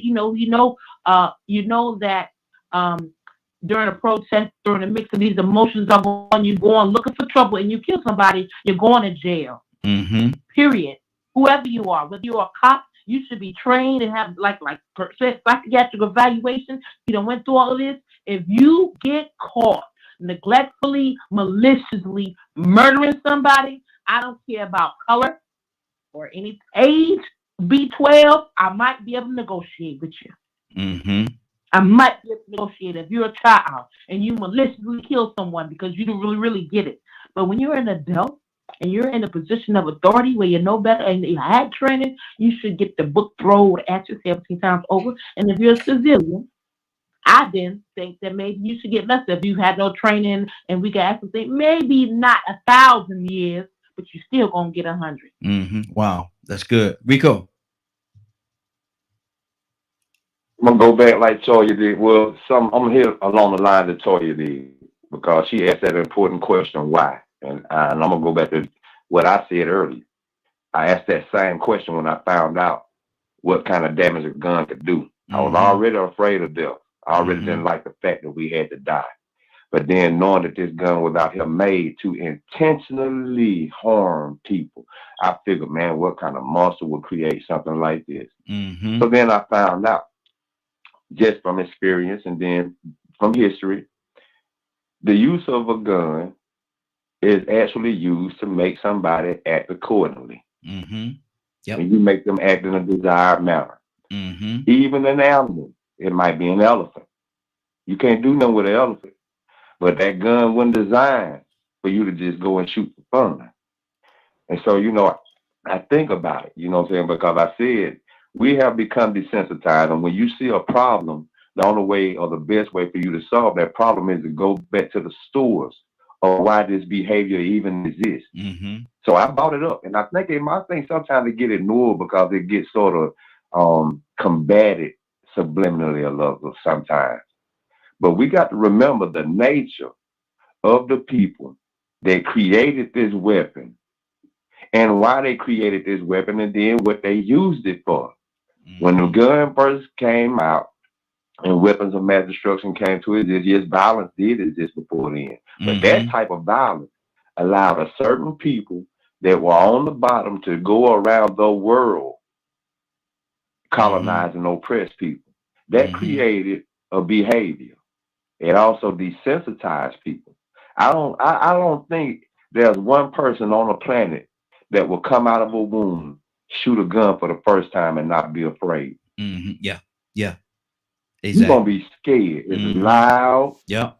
It's powerful. And if you're holding it, but guess what's gonna happen? You're gonna get used to it. Just like if you get used to seeing people get killed or seeing people kill other people, Rico, you kill somebody, you're gonna be scared. Is that one of the reasons why a lot of time when a person shoot a gun for the first time, they drop it because of the recoil and all the stuff that goes? Yeah. Of course, because you are not expecting that type of power, and then you know with that type of power what kind of damage it could do. It will traumatize you for a second. You might hear that power in your sleep. Yeah. You can't believe that thing had your ears ringing like that. But somehow you have to get used to it. You get desensitized. You get comfortable with it. So, with this same weapon, just like some things evolve in our society, we devolved with the gun. There's always going to be a pro and a con with everything that you're doing. But we have to understand that this is a spirit thing. We're talking about how can we address this in our community, or how can we address this in society. And what it is it goes back to the desensitization. You got to touch people's spirit. Yes, sir. True enough, people do use guns for sport, but we know what they were intentionally used for. Now here it is. We see people using them all the time, and we asking these questions without going back to the source. Yeah, people are using them the way they're using them because they're desensitized. And like I was saying, when you take a body, you take a life, that first time is going to be terrible. Yeah. But once you learn to sleep and wake up in this morning and move on with your life and move on like you just ain't did nothing is normal, you can go on with your life as normal, then the next body going to be easier. Yeah. Then the next person you kill going to be easier. It's harder to carry that first one. It's hard to carry that every first time you pull that trigger. It's going to get easier for you to pull that trigger. Yep. The minute you pull the trigger at somebody, it's going to be easier for you to shoot at somebody. And it's the same kind of training, subliminally. Now, if you want to go in the military, they'll go ahead and train you to want to be that killer. But subliminally, they already teaching society to be that way just by looking at cops and robbers, cowboys and Indians, black and white. Exactly. And I always tell people, man, I haven't done it myself, but I hear people when they talk, and they always say that when they kill somebody, that body follows them, man. They have to carry that body, and that's some people can't mentally. Some people can't deal with it. Mentally, some people just cannot deal with it. Hard pill to swallow, right? Yes, sir. Pill to swallow. Let me just interject something, because my last 3 years in the military, I was an armorer, right? And I was also what they call a Mardeuce crew chief, which is an M2 caliber machine gun, right? This gun is so powerful, man, that you got to fire it from a tripod, and you got to fire it with 2 fingers. And ain't no one finger press, right? When I first came in the military, the national law that came out of the UN was you could not shoot human beings with the M2 caliber machine gun. This gun is so powerful. The barrel is 6 foot 2 inches tall. Okay, it's so powerful that if I took 10 men and put them at 25, I think it's 25 feet apart, and lined them up in a single file line, if I got them in my scope, I could squeeze the trigger one time, and that one bullet at center mass would split all 10 of them men in half. Right? But here's the sickness of humanity. The sickness in humanity is, after 9/11, I want to say about a year after 9/11 happened, 2 years after 9/11 happened, they made it legal internationally to fire that weapon at troops. Wow. That's crazy. When you see the destruction of what a bullet can do, I've seen it with my own eyes. The first time I ever seen anybody catch a bullet, I'll never forget, I was 14 years old, happened right in front of my face. Not around the corner and I walk up and the person land on the ground. No, I watched this man go from walking to the ground. Mm. I watched his brains hit the wall, hit his mama in the face because his mama was walking with him. That thing completely altered not only who I am today, but who I was as a human being. Because although I was still in the street, it reminded me that, are you actually willing to go to this point right here? Mm-hmm. So although I was in the street, I still had that certain level of fear because I didn't want to be that person. I didn't want to be that person laying on the ground, and I never wanted to be that person behind the gun. Mm-hmm. Now, here's what guns do. Guns give folks, a gun will give a coward a false sense of security. Absolutely. I'm just Absolutely. I'm gonna Absolutely. keep it 100. Mm-hmm. I know some dudes that straight cowards. You put a pistol in their hand, they're the toughest dude on the midway. Mm-hmm. You know, so man, I mean, a lot of folks don't like to talk about the psychological trauma that guns cause. They don't like to talk about the fact that probably about 80 to 85% of our young inner city males and females Mm-hmm. are suffering from PTSD due to the consistent gun violence that is happening in our metropolitan cities and royal southern towns, predominantly owned by black folk, but operated by white folk. Yeah. Wow. We're gonna let's switch it up a little bit. We're gonna finally make it to our topic for the day. Leonard said, I thought there was a topic. I see him over there say, I thought there was a topic. No, sir. That's not the topic, Leonard. We're gonna come to you to start this topic off. Now we know what it is. We know what it is to get a college degree. You get all these high school degrees and college degrees and all these things, or high school diploma, college degrees and all these things. But Rico, what is it? What is it to get a street degree? What is a street degree? A street degree, in so many words, is something that if you don't take it with a grain of salt, we'll have you out here shooting like you need to wear it as a badge of honor. Mm-hmm. You know, it sort of relates to the conversation you were just having, especially talking about our community. Because in our community, we are taught that a gun is a way of life now, especially if you're in the gangbang. Mm-hmm. You know what I'm saying? I mean, so, you know, that street credibility, that street degree, it actually counters everything, you know, that you really need to make it in a professional environment. It might be necessary. Is there any value in it? Is there any value in it?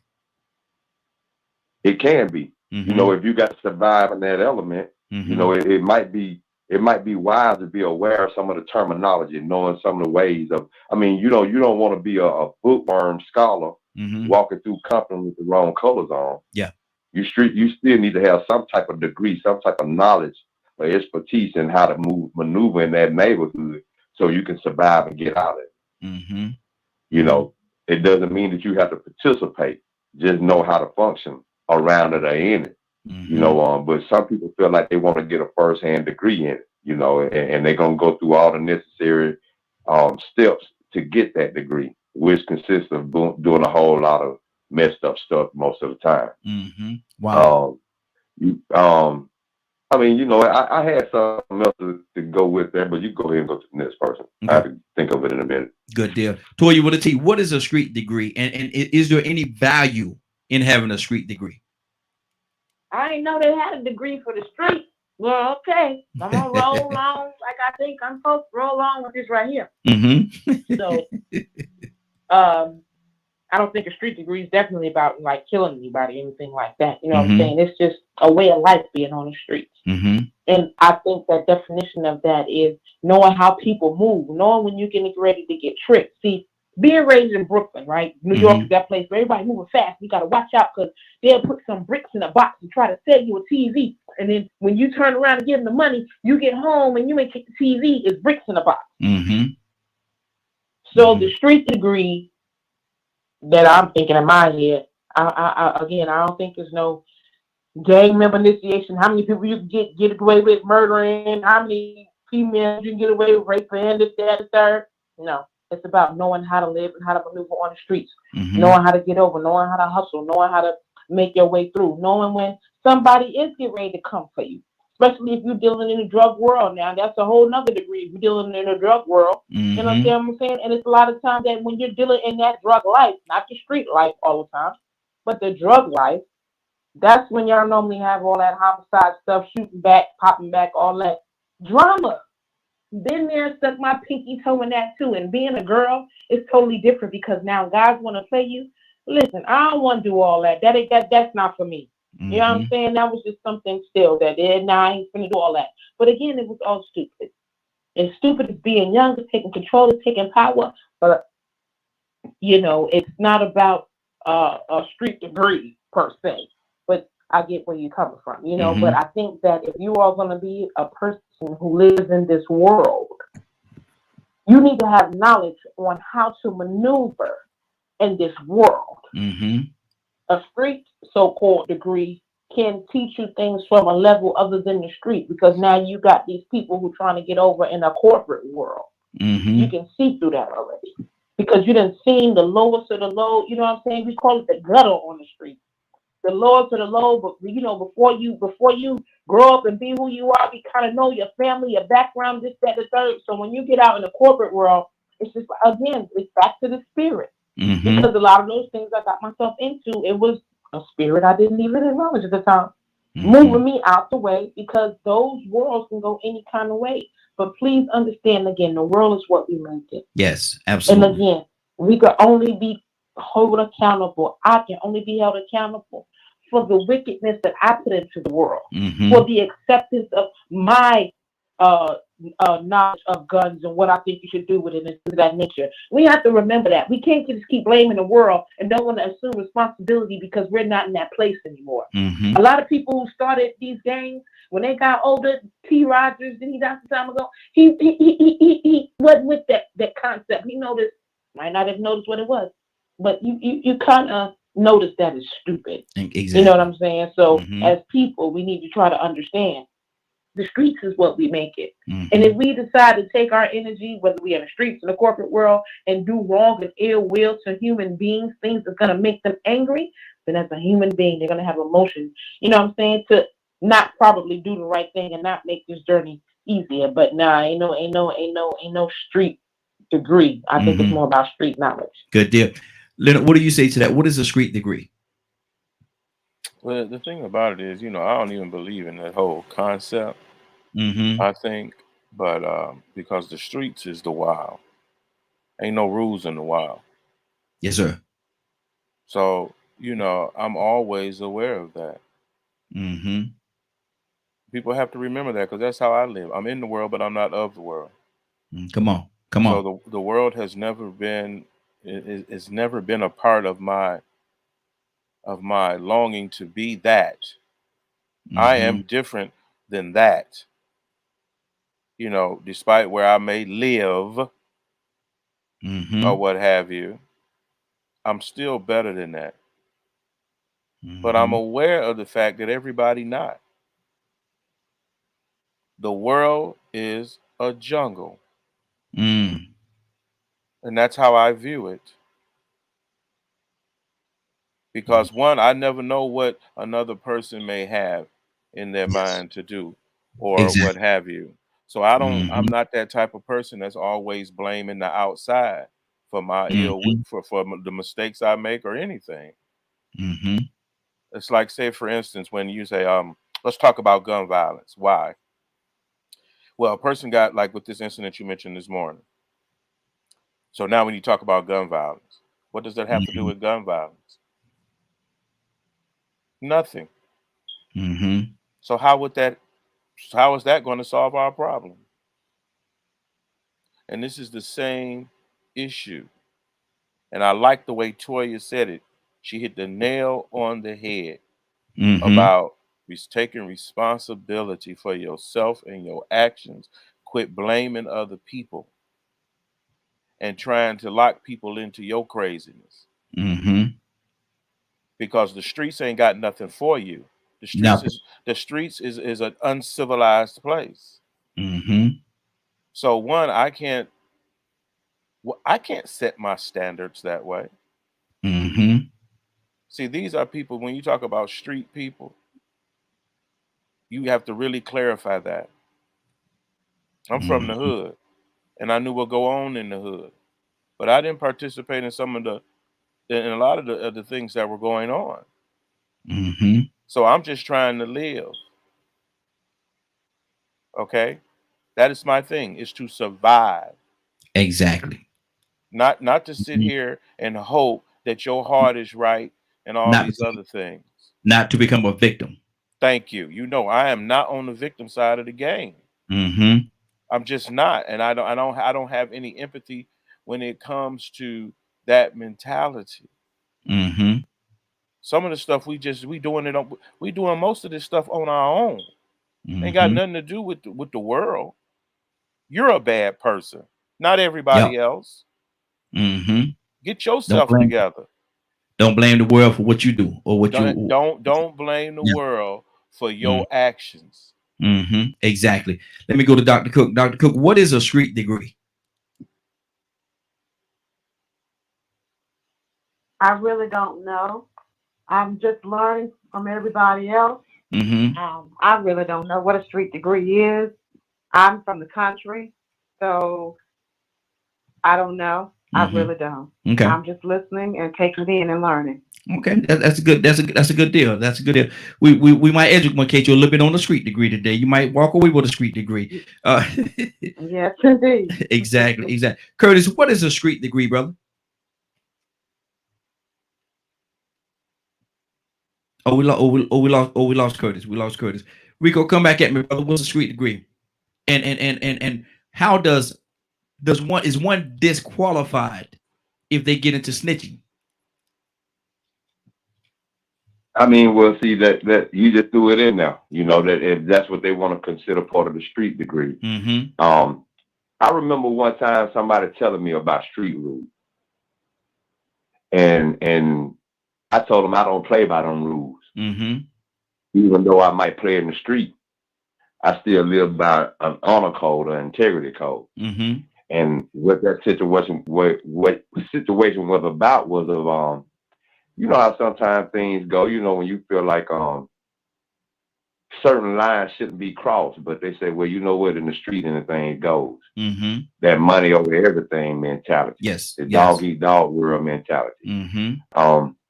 You might have a situation where you got a buddy and this buddy knows that you feeling a woman and you dealing with this woman, but this buddy decides, you know what I'm saying, well, hey, I'm gonna go and deal with this woman too, and he guilt her. Mm-hmm. You come back in the post and be like, dog, you know, why did you do that, man? You know what I'm saying? I was trying to get to know or whatever. Street rules. Yeah. Anything goes. She ain't your girl. Yeah, but you know, I wanted her to be my girl, but you know what, man, you know, hey, she ain't got no ring on her finger. Mm-hmm. So, you know, it's certain things, you know, certain codes of ethic, you know, if you want to call it that, in the streets. They call it street credibility, like I said, street rules, certain things that people need to know to get by if they ever in those situations or if they ever live in those environments. Mm-hmm. Like Toya said, sometimes you get in the corporate world and you get people from the streets that come up in the corporate world, or they might want to bring some of the street rules with them. Mm-hmm. So they don't mind going back and doing some of the things that are completely against the honor code. You know, so I don't want to say that it's all the time that it's against the honor code, because sometimes it's just a way that you have to live to survive when you're in the street. Okay. You know what I'm saying? You don't want to be out here naive and not knowing how people move and maneuver. So but now when you say that about the no snitching thing, you know, to me that's a facade. You know, that's all a delusion. Because you look at First 48, and as a matter of fact, I just saw another, I don't even want to, an interview, a news story the other night, where this woman, you know, saying that she know that people saw this crime and she want people to call Crime Stopper. Crime Stoppers to help her solve the crime. And that's completely contradictory to no snitching. Yeah. But now, what is snitching?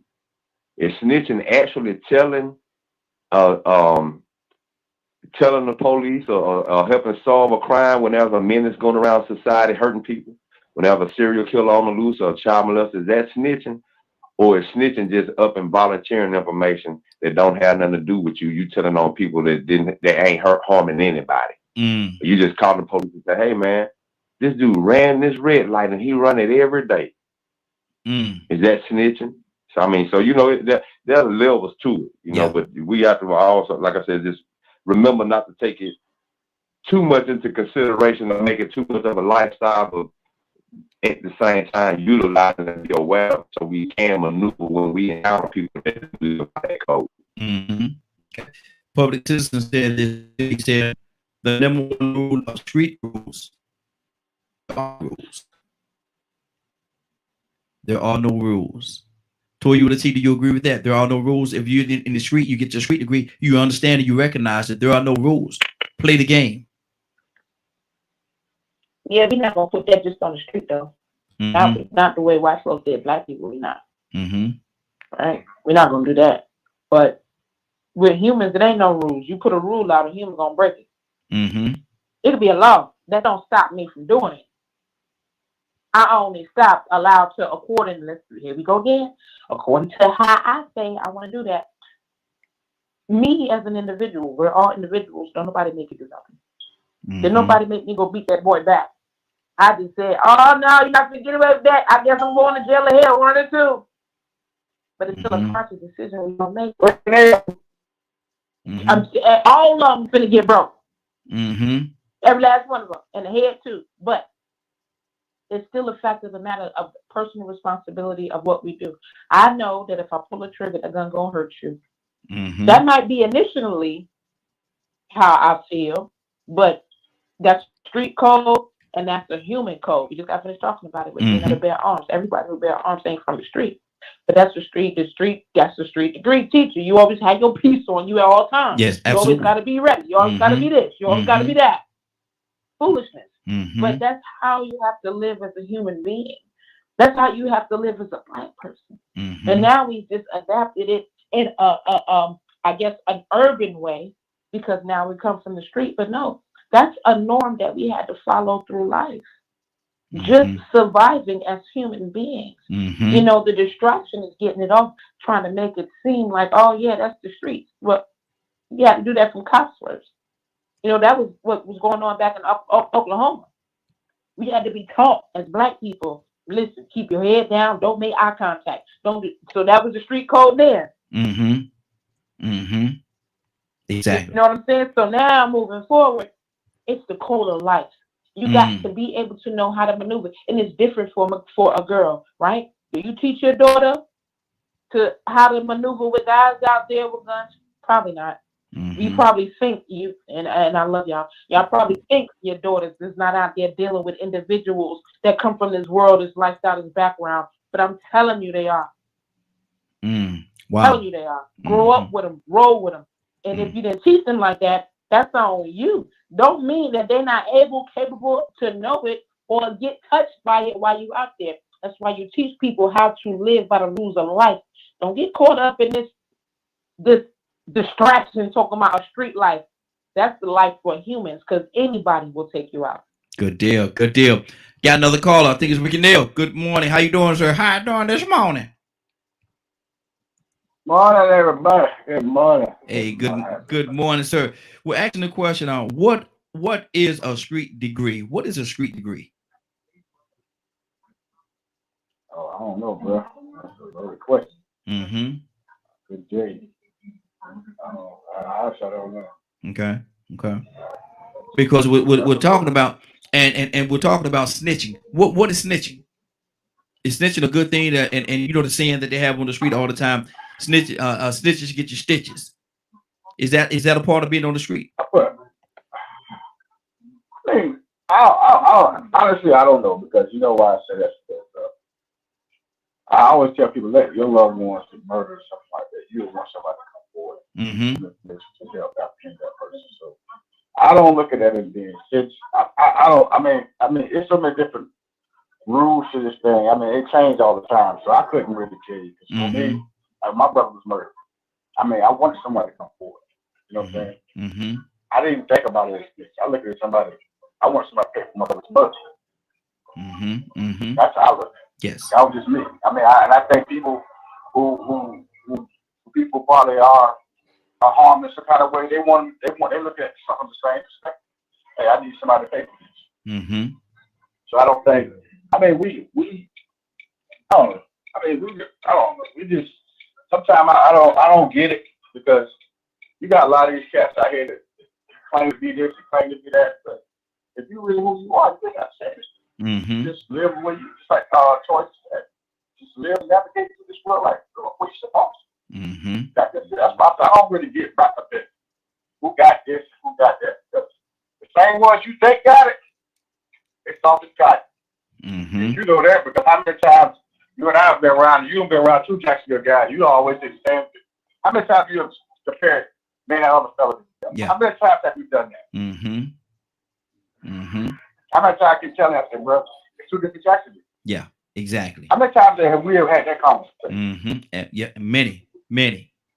How many times you say, bro, why you don't have that like you? Like two different Jacksonville. So everybody, I mean, I don't really get wrapped up into all those names. And like I said, I know plenty of guys that they stone cold killers out here, but let that time go get on that table. Well, I'm talking about, man, you couldn't stop that jukebox from running. Wow. So I don't really look at it as no degree, whatever, because I you earn a degree, but some people stand up with it, some people not. It depends on how you always hear me say, it's cut up a man. That's how you cut. Simple as that. I don't look at all that because I don't see plenty of them. Oh, I'm this, I'm that, and you gotta tell them like I don't know what.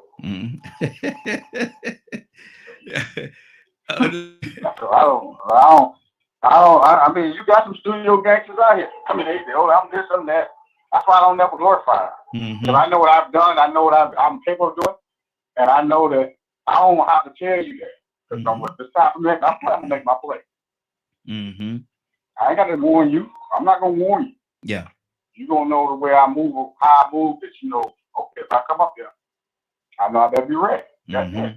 All the rest of that, I'm telling you, I've seen some dudes I know cold-blooded. They this and they that. They do all that. When it's showtime, they weekend warrior, but weekday cowards. Good Lord.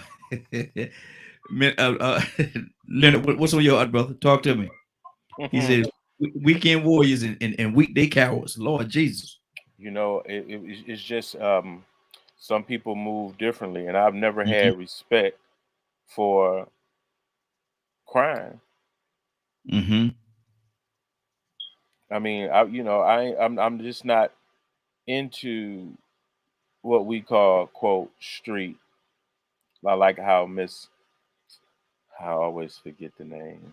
Dr. Cooks put it. She's listening because she's from the country.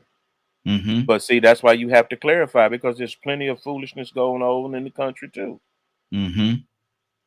So we have to be very clear about what we're talking about, especially for our audience that is listening.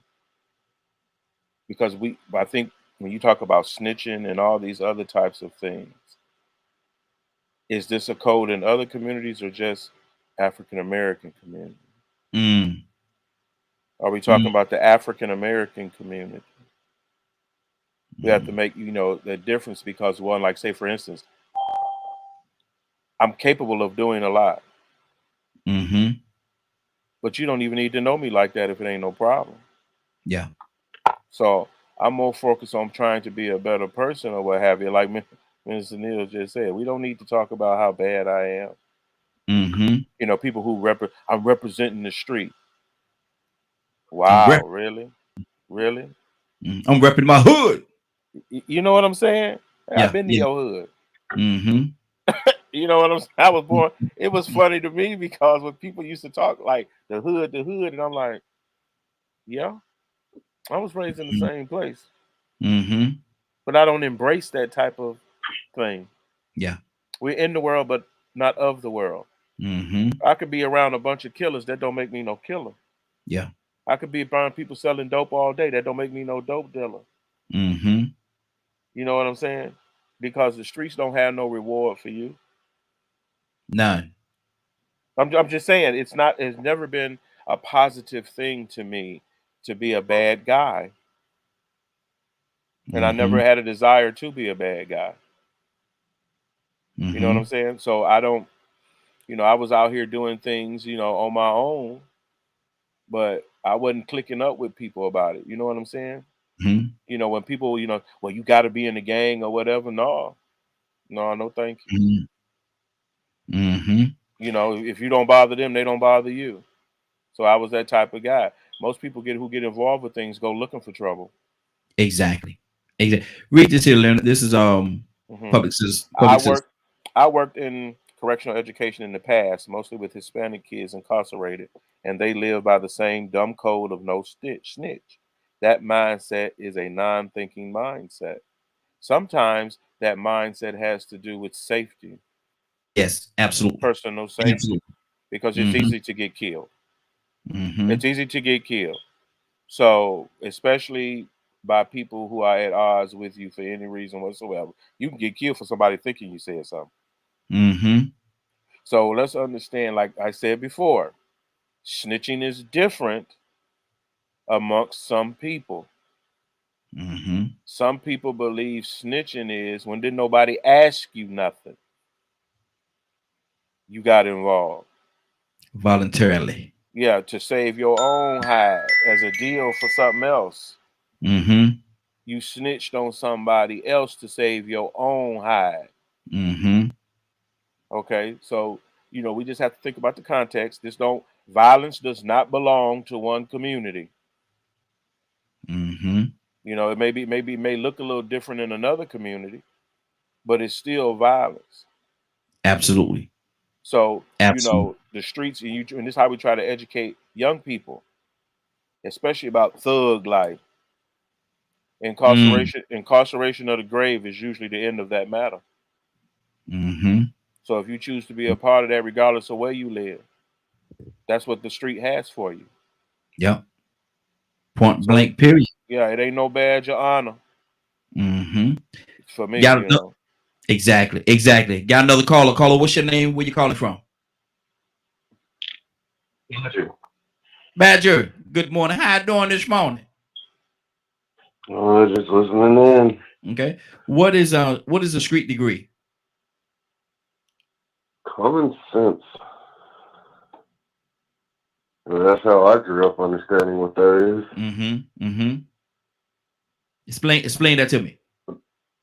But I also grew up where I grew up, in the valleys and mountains. The way the streets work out there is very different than, let's say, the streets in Houston, Texas, or some of the bigger cities and stuff. So you used your brain. If you're in a bad situation and don't want to be in it, don't be in it. Is it in the street, Badger? Is it always really that simple all the time? Because sometimes it could get a little complicated. Not if you're honest about things. When I was in the streets, I tell people straight up, I'll ask, you want to snitch people? No, I'm just telling the truth. Like, wait, what? Go ahead. What's the difference between snitching and telling the truth? I'm like, if you're doing something I'm not agreeing with, and I've got a whole bunch of people asking me if it's to protect you, I probably would. If it's because you harmed someone's daughter, you're right. I'm going to tell the police exactly where you're at, and I'm probably going to help them beat the hell out of you. Hey, Badger, you can't use it. Badger, my friend. Sorry. So, like, the whole snitching thing, I didn't really hear a whole lot about anti-snitching or like don't snitch until like I started running into people that came from like bigger cities, and their rules are like very selfish and self-centered, and you don't take care of your community, and that's about the time I ended up walking away from all of it, because I'm like, none of that makes sense. Mm-hmm. Let me go That's too much about just money and drugs and doing whatever you want to do. Mm-hmm. Mm-hmm. Hold for one second. Rico, what's on your heart, brother? Yeah, I agree, man. I mean, with what he said and Leonard said, pretty much everybody hitting it on the same head. Mm-hmm. It really depends on what community you're coming from. Okay. And how it's translated. Mm-hmm. Because to me, really, when you break down what no snitching is, it's almost like you're saying, okay, you swear to secrecy. Mm-hmm. And many organizations do that. Social organizations, groups, private groups, they have you sworn to secrecy about the things that go on. Masons, they're sworn to secrecy. That means the snitch don't go out here and tell what our codes of ethics are, nor what we do in these meetings. Mm-hmm. What goes on here stays here, like Las Vegas. What happens here stays here. Mm-hmm. So when you put it in terms of that, and then you think about what community it comes from, you think about street codes. It doesn't have to be gang related. See, now if you think about it, it doesn't have to be violent or just, negative. Street codes or street degrees can be degrees in how you deal in public. Mm-hmm. Because when you out here in public dealing and functioning, you in these streets. If you in the mall and you in the public and somebody brings some of that mess to the mall and you happen to catch a stray bullet, you was out here in these streets, you was in these surroundings. Mm-hmm. That depends on how you want to classify who is coming from. Now, if you're talking to a gangbanger, the streets he's talking about might be totally different. So I guess the street degree depends on who the professor is. That's good. If you're getting it from an ex-con, then you pretty much know what kind of street degree you're gonna get. Mm-hmm. But if you're getting it from somebody that knows how to open up a business, maybe they're grassroots, barbershop, restaurant, car wash, they got all three. Mm-hmm. You're still getting that street degree on how to be a hustler, how they got their start. You hear so many people tell you how they got their start from the bottom, and they had to learn how to maneuver amongst a group of people that wasn't about being businessmen. Mm-hmm. Mm-hmm. They were in a family. Maybe they grew up in the same household where they didn't have a good example of what a businessman was, but they had ambition. So they had to learn how to maneuver in the streets, or I say in public, in society, to get what they need to get from their situation. So it really is depending on where it's coming from and who the professor is. Exactly. That's good. That's good. Now, in the streets, some people will say, and we said it here a couple of times through this conversation right here, in the streets, it's a dog eat dog world. It's a dog eat dog world out there in those streets, man. And so to get a street degree, you probably have to have gone through something. Toya, what are some of the layers? You said what now? What are some of the layers? Because in the street, in the streets out there, it's a dog. It's really a dog eat dog world. The biggest or the meanest or the hungriest dog is gonna get what it is that he or she is trying to get. It's a dog eat dog world out there in those streets. So what are some of the layers? It's kind of like what Rico just said. Depending on what street you're on. Mm-hmm. Mm-hmm. You know what I'm saying? It's different worlds. The entertainment street, the work street, restaurant street. It's different streets. Mm-hmm. But I guess look at some ground rules. Don't trust another man with your girl. Mm-hmm. You know what I'm saying? You don't have your girl around your homeboy. Mm-hmm. You know what I'm saying? Those are street codes too. But then we get extra. It might be like don't never get high on your own supply. Mm-hmm. Yeah. Now we doing extra stuff now. Mm-hmm. You know what I'm saying? Now we got to make our rules as we go because we are entertaining different worlds. Mm-hmm. You know what I'm saying? But let me just throw this out there, right? They ain't got to worry about snitching because you ain't got to worry about no cop. I'm gonna get you. Back in the mill. Mm-hmm. I'm gonna get you. Well. You ain't got to worry about all that. Yeah. Right? Mm-hmm. Even as a supervisor, hey, if you're involved in any gangs, Crips, Bloods, come on, let's go ahead and talk about that, discuss that right now. You ain't worry about no snitch. I'm finna beat you up right now. Mm-hmm. Because we don't do that. We're gonna be about greatness and excellence. You understand what I'm saying? So I regulate where I'm at. You understand what I'm saying? Mm-hmm. And I'm a teacher. But at the end of the day, whatever streets you on, it is levels. And this is the part we need to be teaching to survive. In Africa, they got to teach them the levels of running from zebras. All right, look, you can't go out at night because it's a whole pack of lions. And they ain't got no streets. But it's still a way of life and how you have to survive. You understand what I'm saying? Probably in Iowa, it's a whole different thing you got to do in their streets, in the country, in the street. Don't be walking down the street without a stick because you might get bit by a fox or whatever. There's still a way of life that people need to be taught, and it is layers. But some of those ground rules are don't be giving nobody no money before you get the product. How about that? You know what I'm saying? So some things invoke. Now you're going to make me go get my pistol. How many people on here going to get their money stole from them and not going to feel like they're going to want to go get their pistol? You might not do it, but you sure going to feel like it until you think about, okay, well, listen, ain't that much amount of money really worth me doing what I'm getting ready to do? So it's the code to whatever street you're on. It's the code to life. Period. You can take it and try to dress it up, make it seem like it's a hood life or a country life or a political life or the cop life. They got rules in the streets too. Oh, all you got to do is scream, he got a gun, and then you can shoot him, but you don't have to plant a gun on him or plant the dope on him. That's how they live in their streets. But then don't nobody know how to identify the streets no more when they do stuff like that. No, man, come on, let's be real. And again, hold people accountable where you are. Like I said, I don't put power in police. I'm gonna get you. We don't commit crimes. We don't do drugs. We don't sell drugs. We don't be walking around making babies, not take care of them. We don't do that. And I'm gonna regulate that. And either that's how it's gonna be, or you're gonna get out from around me. Exactly. So I'm not into giving power to streets or anybody other than that. I'm the regulator. Good deal. Good deal. Minister Neal, what's on your heart, brother? I'm actually just listening. I'm about to really go into the hospital anyway, bro. So Okay. Talk to y'all guys much later, man. Y'all have a blessed day, bro. Hey, you do the same, brother. Appreciate you, man. All right, bro. Yes, sir. All right. Leonard, talk to me. Badger coming to you next. Talk to you about this This dog eat dog. It's a dog. Now, let's talk about Saginaw. Is it a dog eat dog out there in Saginaw, man? It's dog eat dog everywhere. You know, there are places that you know, you just like you said, it depends on where you're at and what you are part of. Do the rules change? Do the rules change? Yeah, well, first of all, you're very lenient with the word rules. I don't have to follow rules in the street. I don't know about you. Okay. So you do what you do.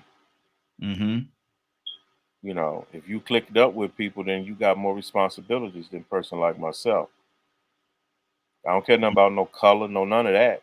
You know, that's the game you play.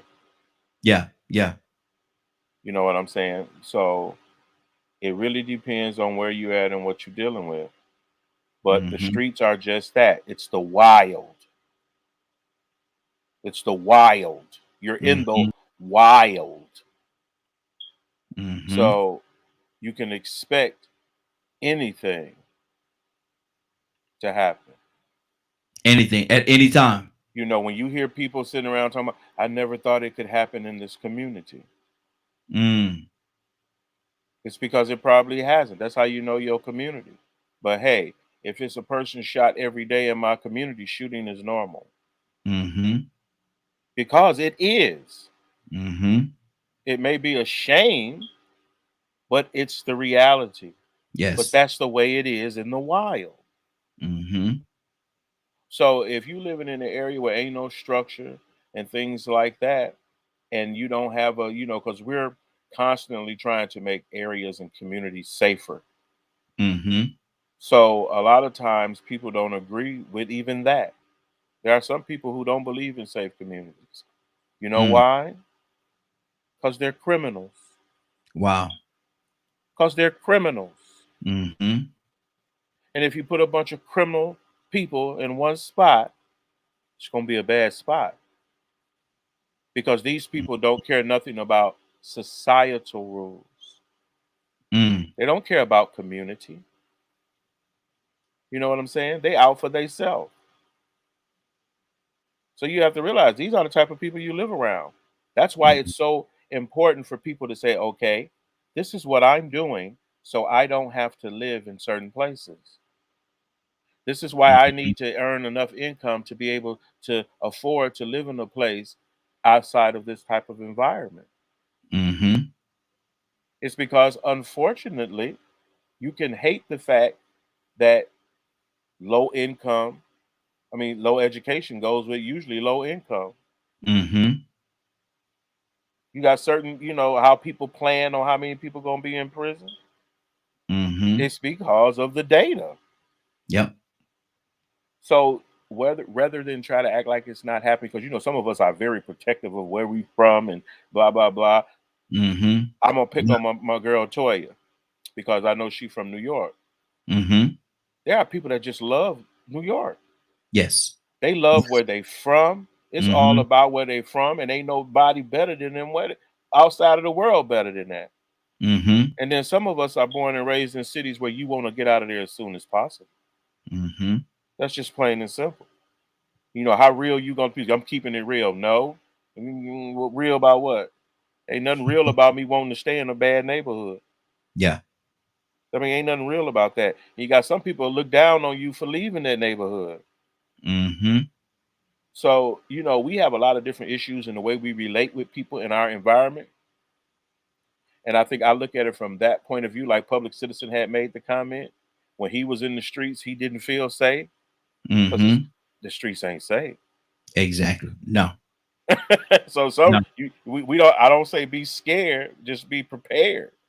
Mm-hmm. Like even in let's move it away from the street. Keep your head on the swivel. Even if you're in a parking garage. Mm-hmm. If the opportunity for something ill is there, Mm-hmm. you should be prepared. Like what? Ladies, look around your cars. Mm-hmm. Holiday season coming up. They want to catch people struggling with packages. Mm-hmm. In and out of their car, not paying attention, leaving their purse on the hood or on the front, going to the back. Mm-hmm. That type of thing. If you know it's going to, it's a possibility is there. Be conscious of that. Mm-hmm. Be conscious of, like they say, be careful about when people put things on your hood or your car. Usually, sometimes they may be distracting you to try to reach for it, to throw you off, to grab you or something, or to rob you. I had got to the point where you people, hey, can I talk to you for a minute? You can talk to me from over there. Yeah, exactly. It's a dog eat dog world, Public Citizen says, but the truth seems to be it doesn't need to be this way. Some people see other paths and they are progressives. Some people like things the way they are. They are conservatives. Mm-hmm. Why you laughing? I may disagree with him a little bit on the end of it, but he's exactly right. You want to always be progressive enough to want to do better. Yes. I would say that. Doing better, that's progress. Yes, sir. Absolutely. But like I said before, those people are not always conservatives. There may be people that just prefer that particular type of lifestyle. Good deal. Badger, what's on your heart? Got a caller coming to you next. I mean, like I was saying earlier, the street world I grew up in, there were rules. You didn't sell things to pregnant women. You didn't sell things to kids. Mm-hmm. You took care of your community. Mm-hmm.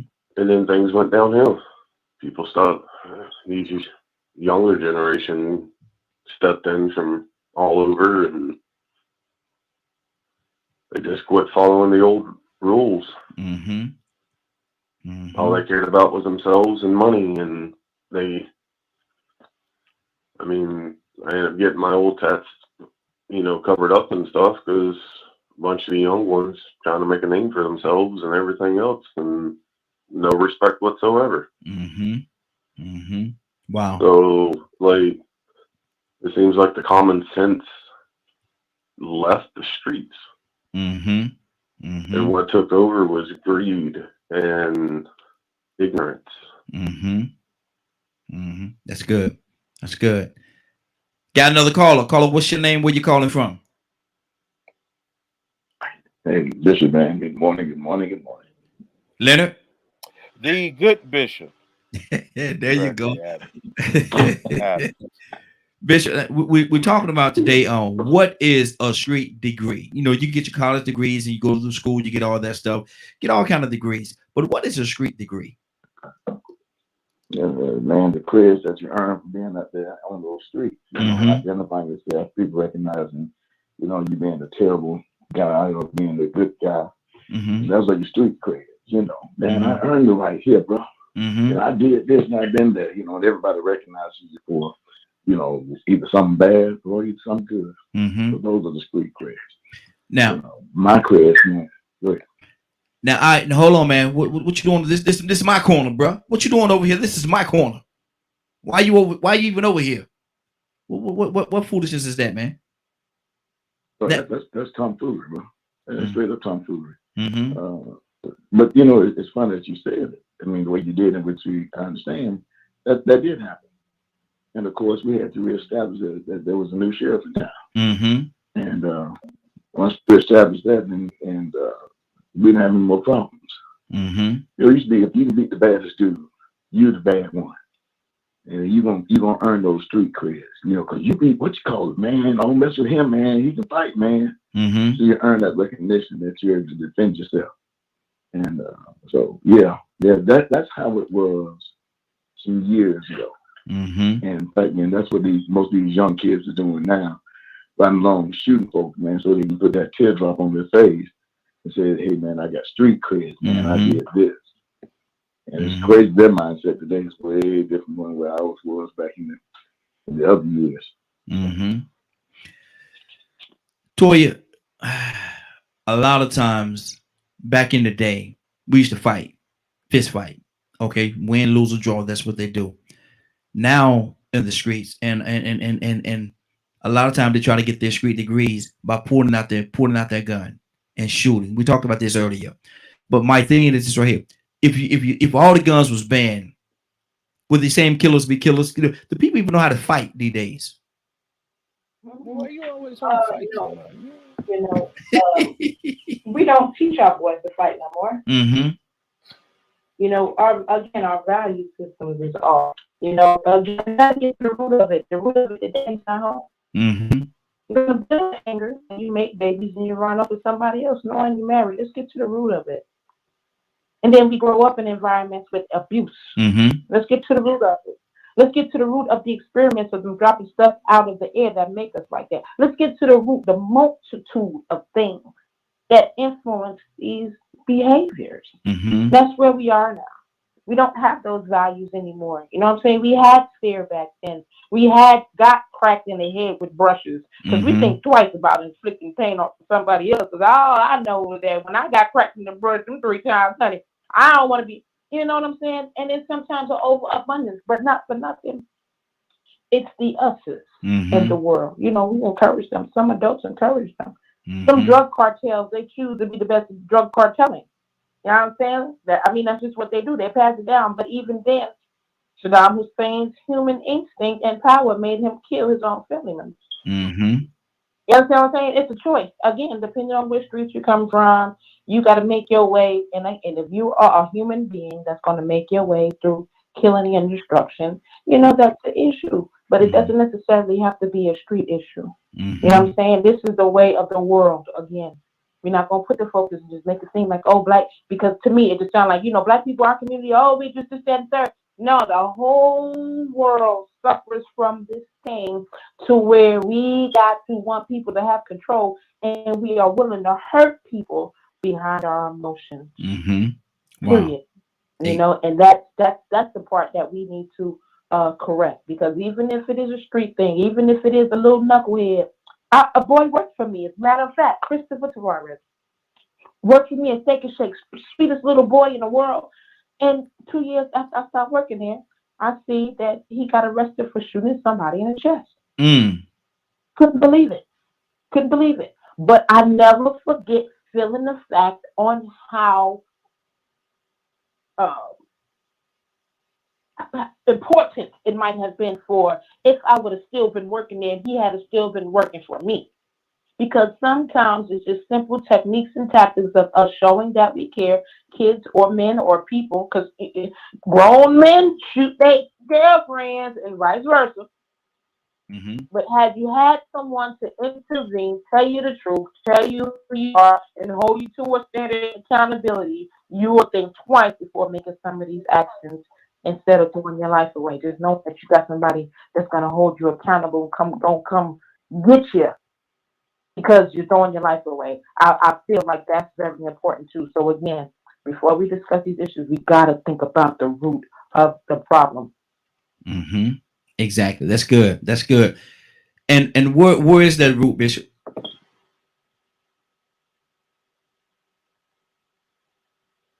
Bishop, what you asked me? What she said, we got to get to the root of the problem. Where lies the root? What lies the root? Yeah. I would dare to say the lack of Don't you dare say parental control. The lack of parental control. Parents' misinterpretation of the law and the freedom that they give to their children, instead of instilling in them principles and morals and respect for one another, they're instilling in them the freedom to go out and do what they need to do or want to do to get what they need to have. You know, because you got to get yours like I got to get mine. That's the only thing I can add to that. About it. Okay. Hey, Leonard, you'll read that there for me? Sure. The glorification of gangster rap culture has a similar analogy with the Hispanics and narco music. That's our Public Citizen. What do you say to that, Leonard? I do think that, the society glorifies violence. Violence is a resource for entertainment. But I was watching movies before I was listening to gangster rap music. And that was gonna be my question. Can we attribute the music to the crime that's going on in the street? Could you tie those two together? Well, I think it's excellent background music to commit crime too. However, it was already there. What the music did was these people started telling the story about it. Glorifying it, if you will. Well, they're making money off of it. They're promoting it a certain way. Now, telling many stories I've been told, but I'm not going to specifically, attribute it to gangster rap music when murder was happening before that, as well as the fact that you still have an entire motion picture industry and a TV that you can turn on and get far more violence than rap music. Rap music is about people telling you about their story and how they live. That's what that music is. Now, if you got a kid that's doing these types of things and he's telling you about it, there's nothing ingenuine about it. It's his story. Now, what you do with that story is you. If you're looking to monetize it, that's an issue.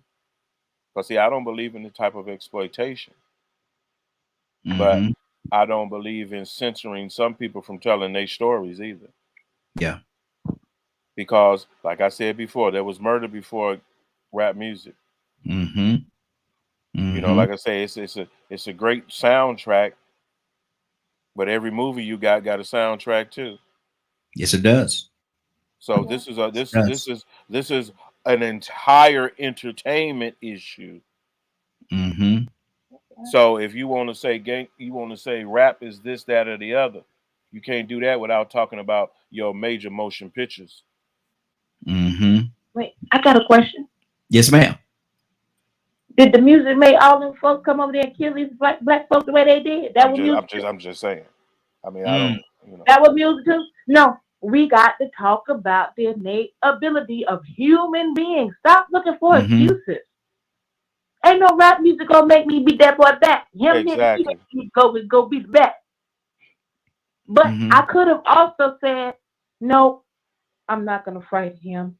I'm gonna let the police handle it. But I know police don't handle it in my community, so I was willing to go to jail for it. And like the judge said, had it been a gun, which it wouldn't have, because I didn't want to shoot him with a gun. I wanted to beat him with a bat. I didn't want to kill him. But again, had it killed him, then what? It's still my conscious decision to make an action that could go either way. Yeah. There's no excuse. Music, it's influence. Yes. You know what's an influence?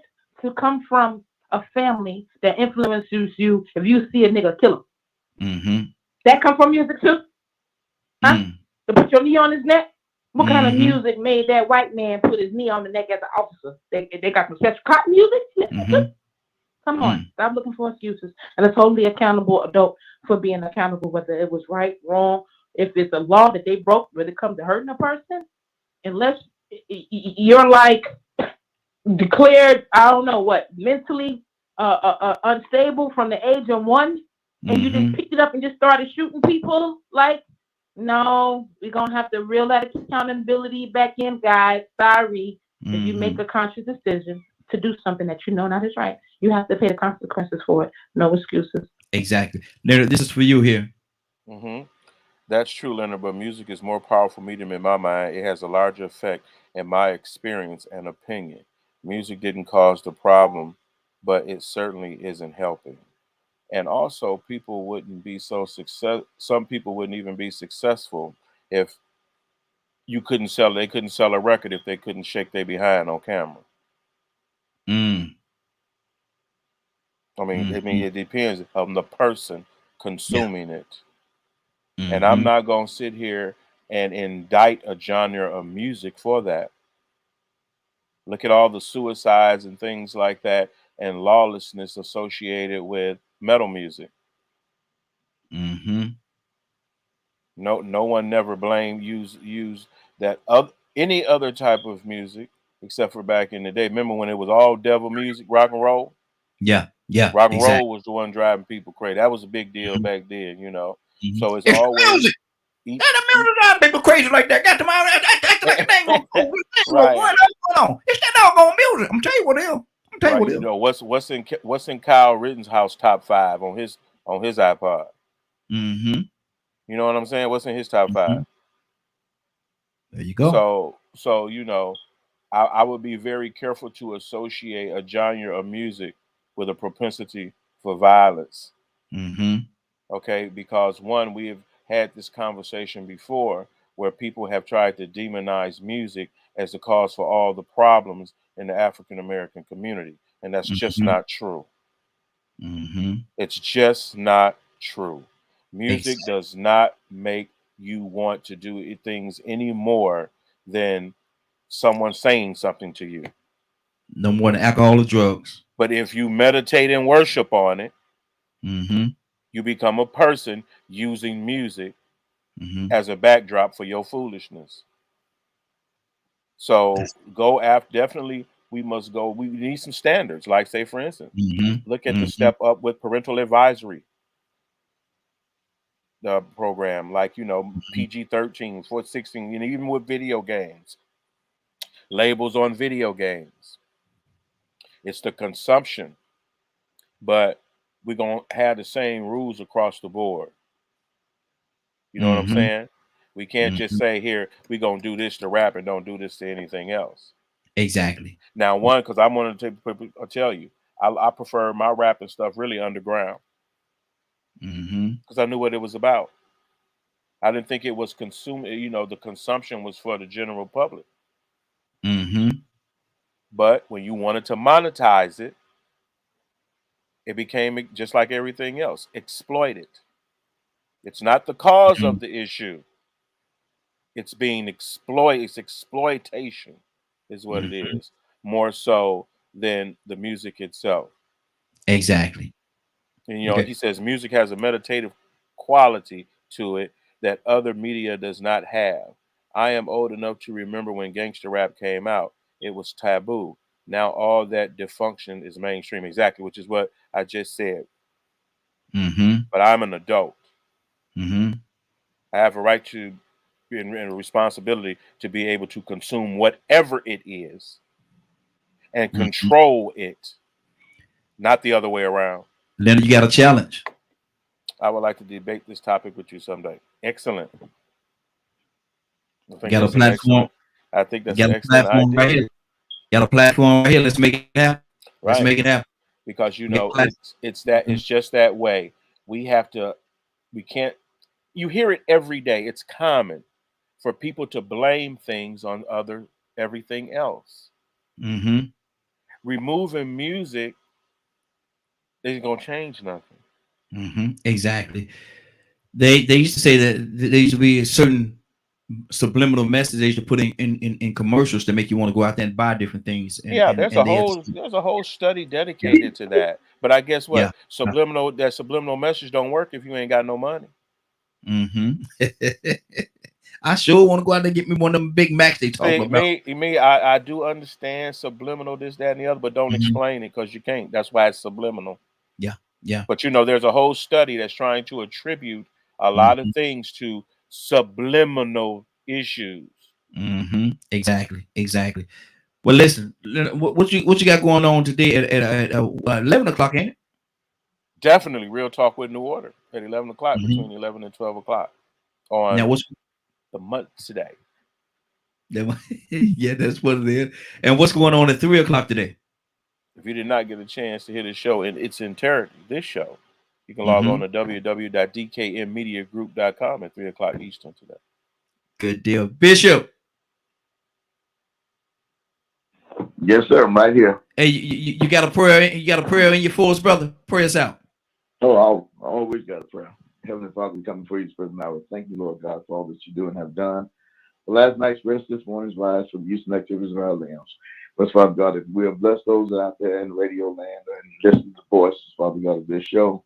Bless those that call in, Lord, that participate in the conversation, and bless the host of the show, Father God.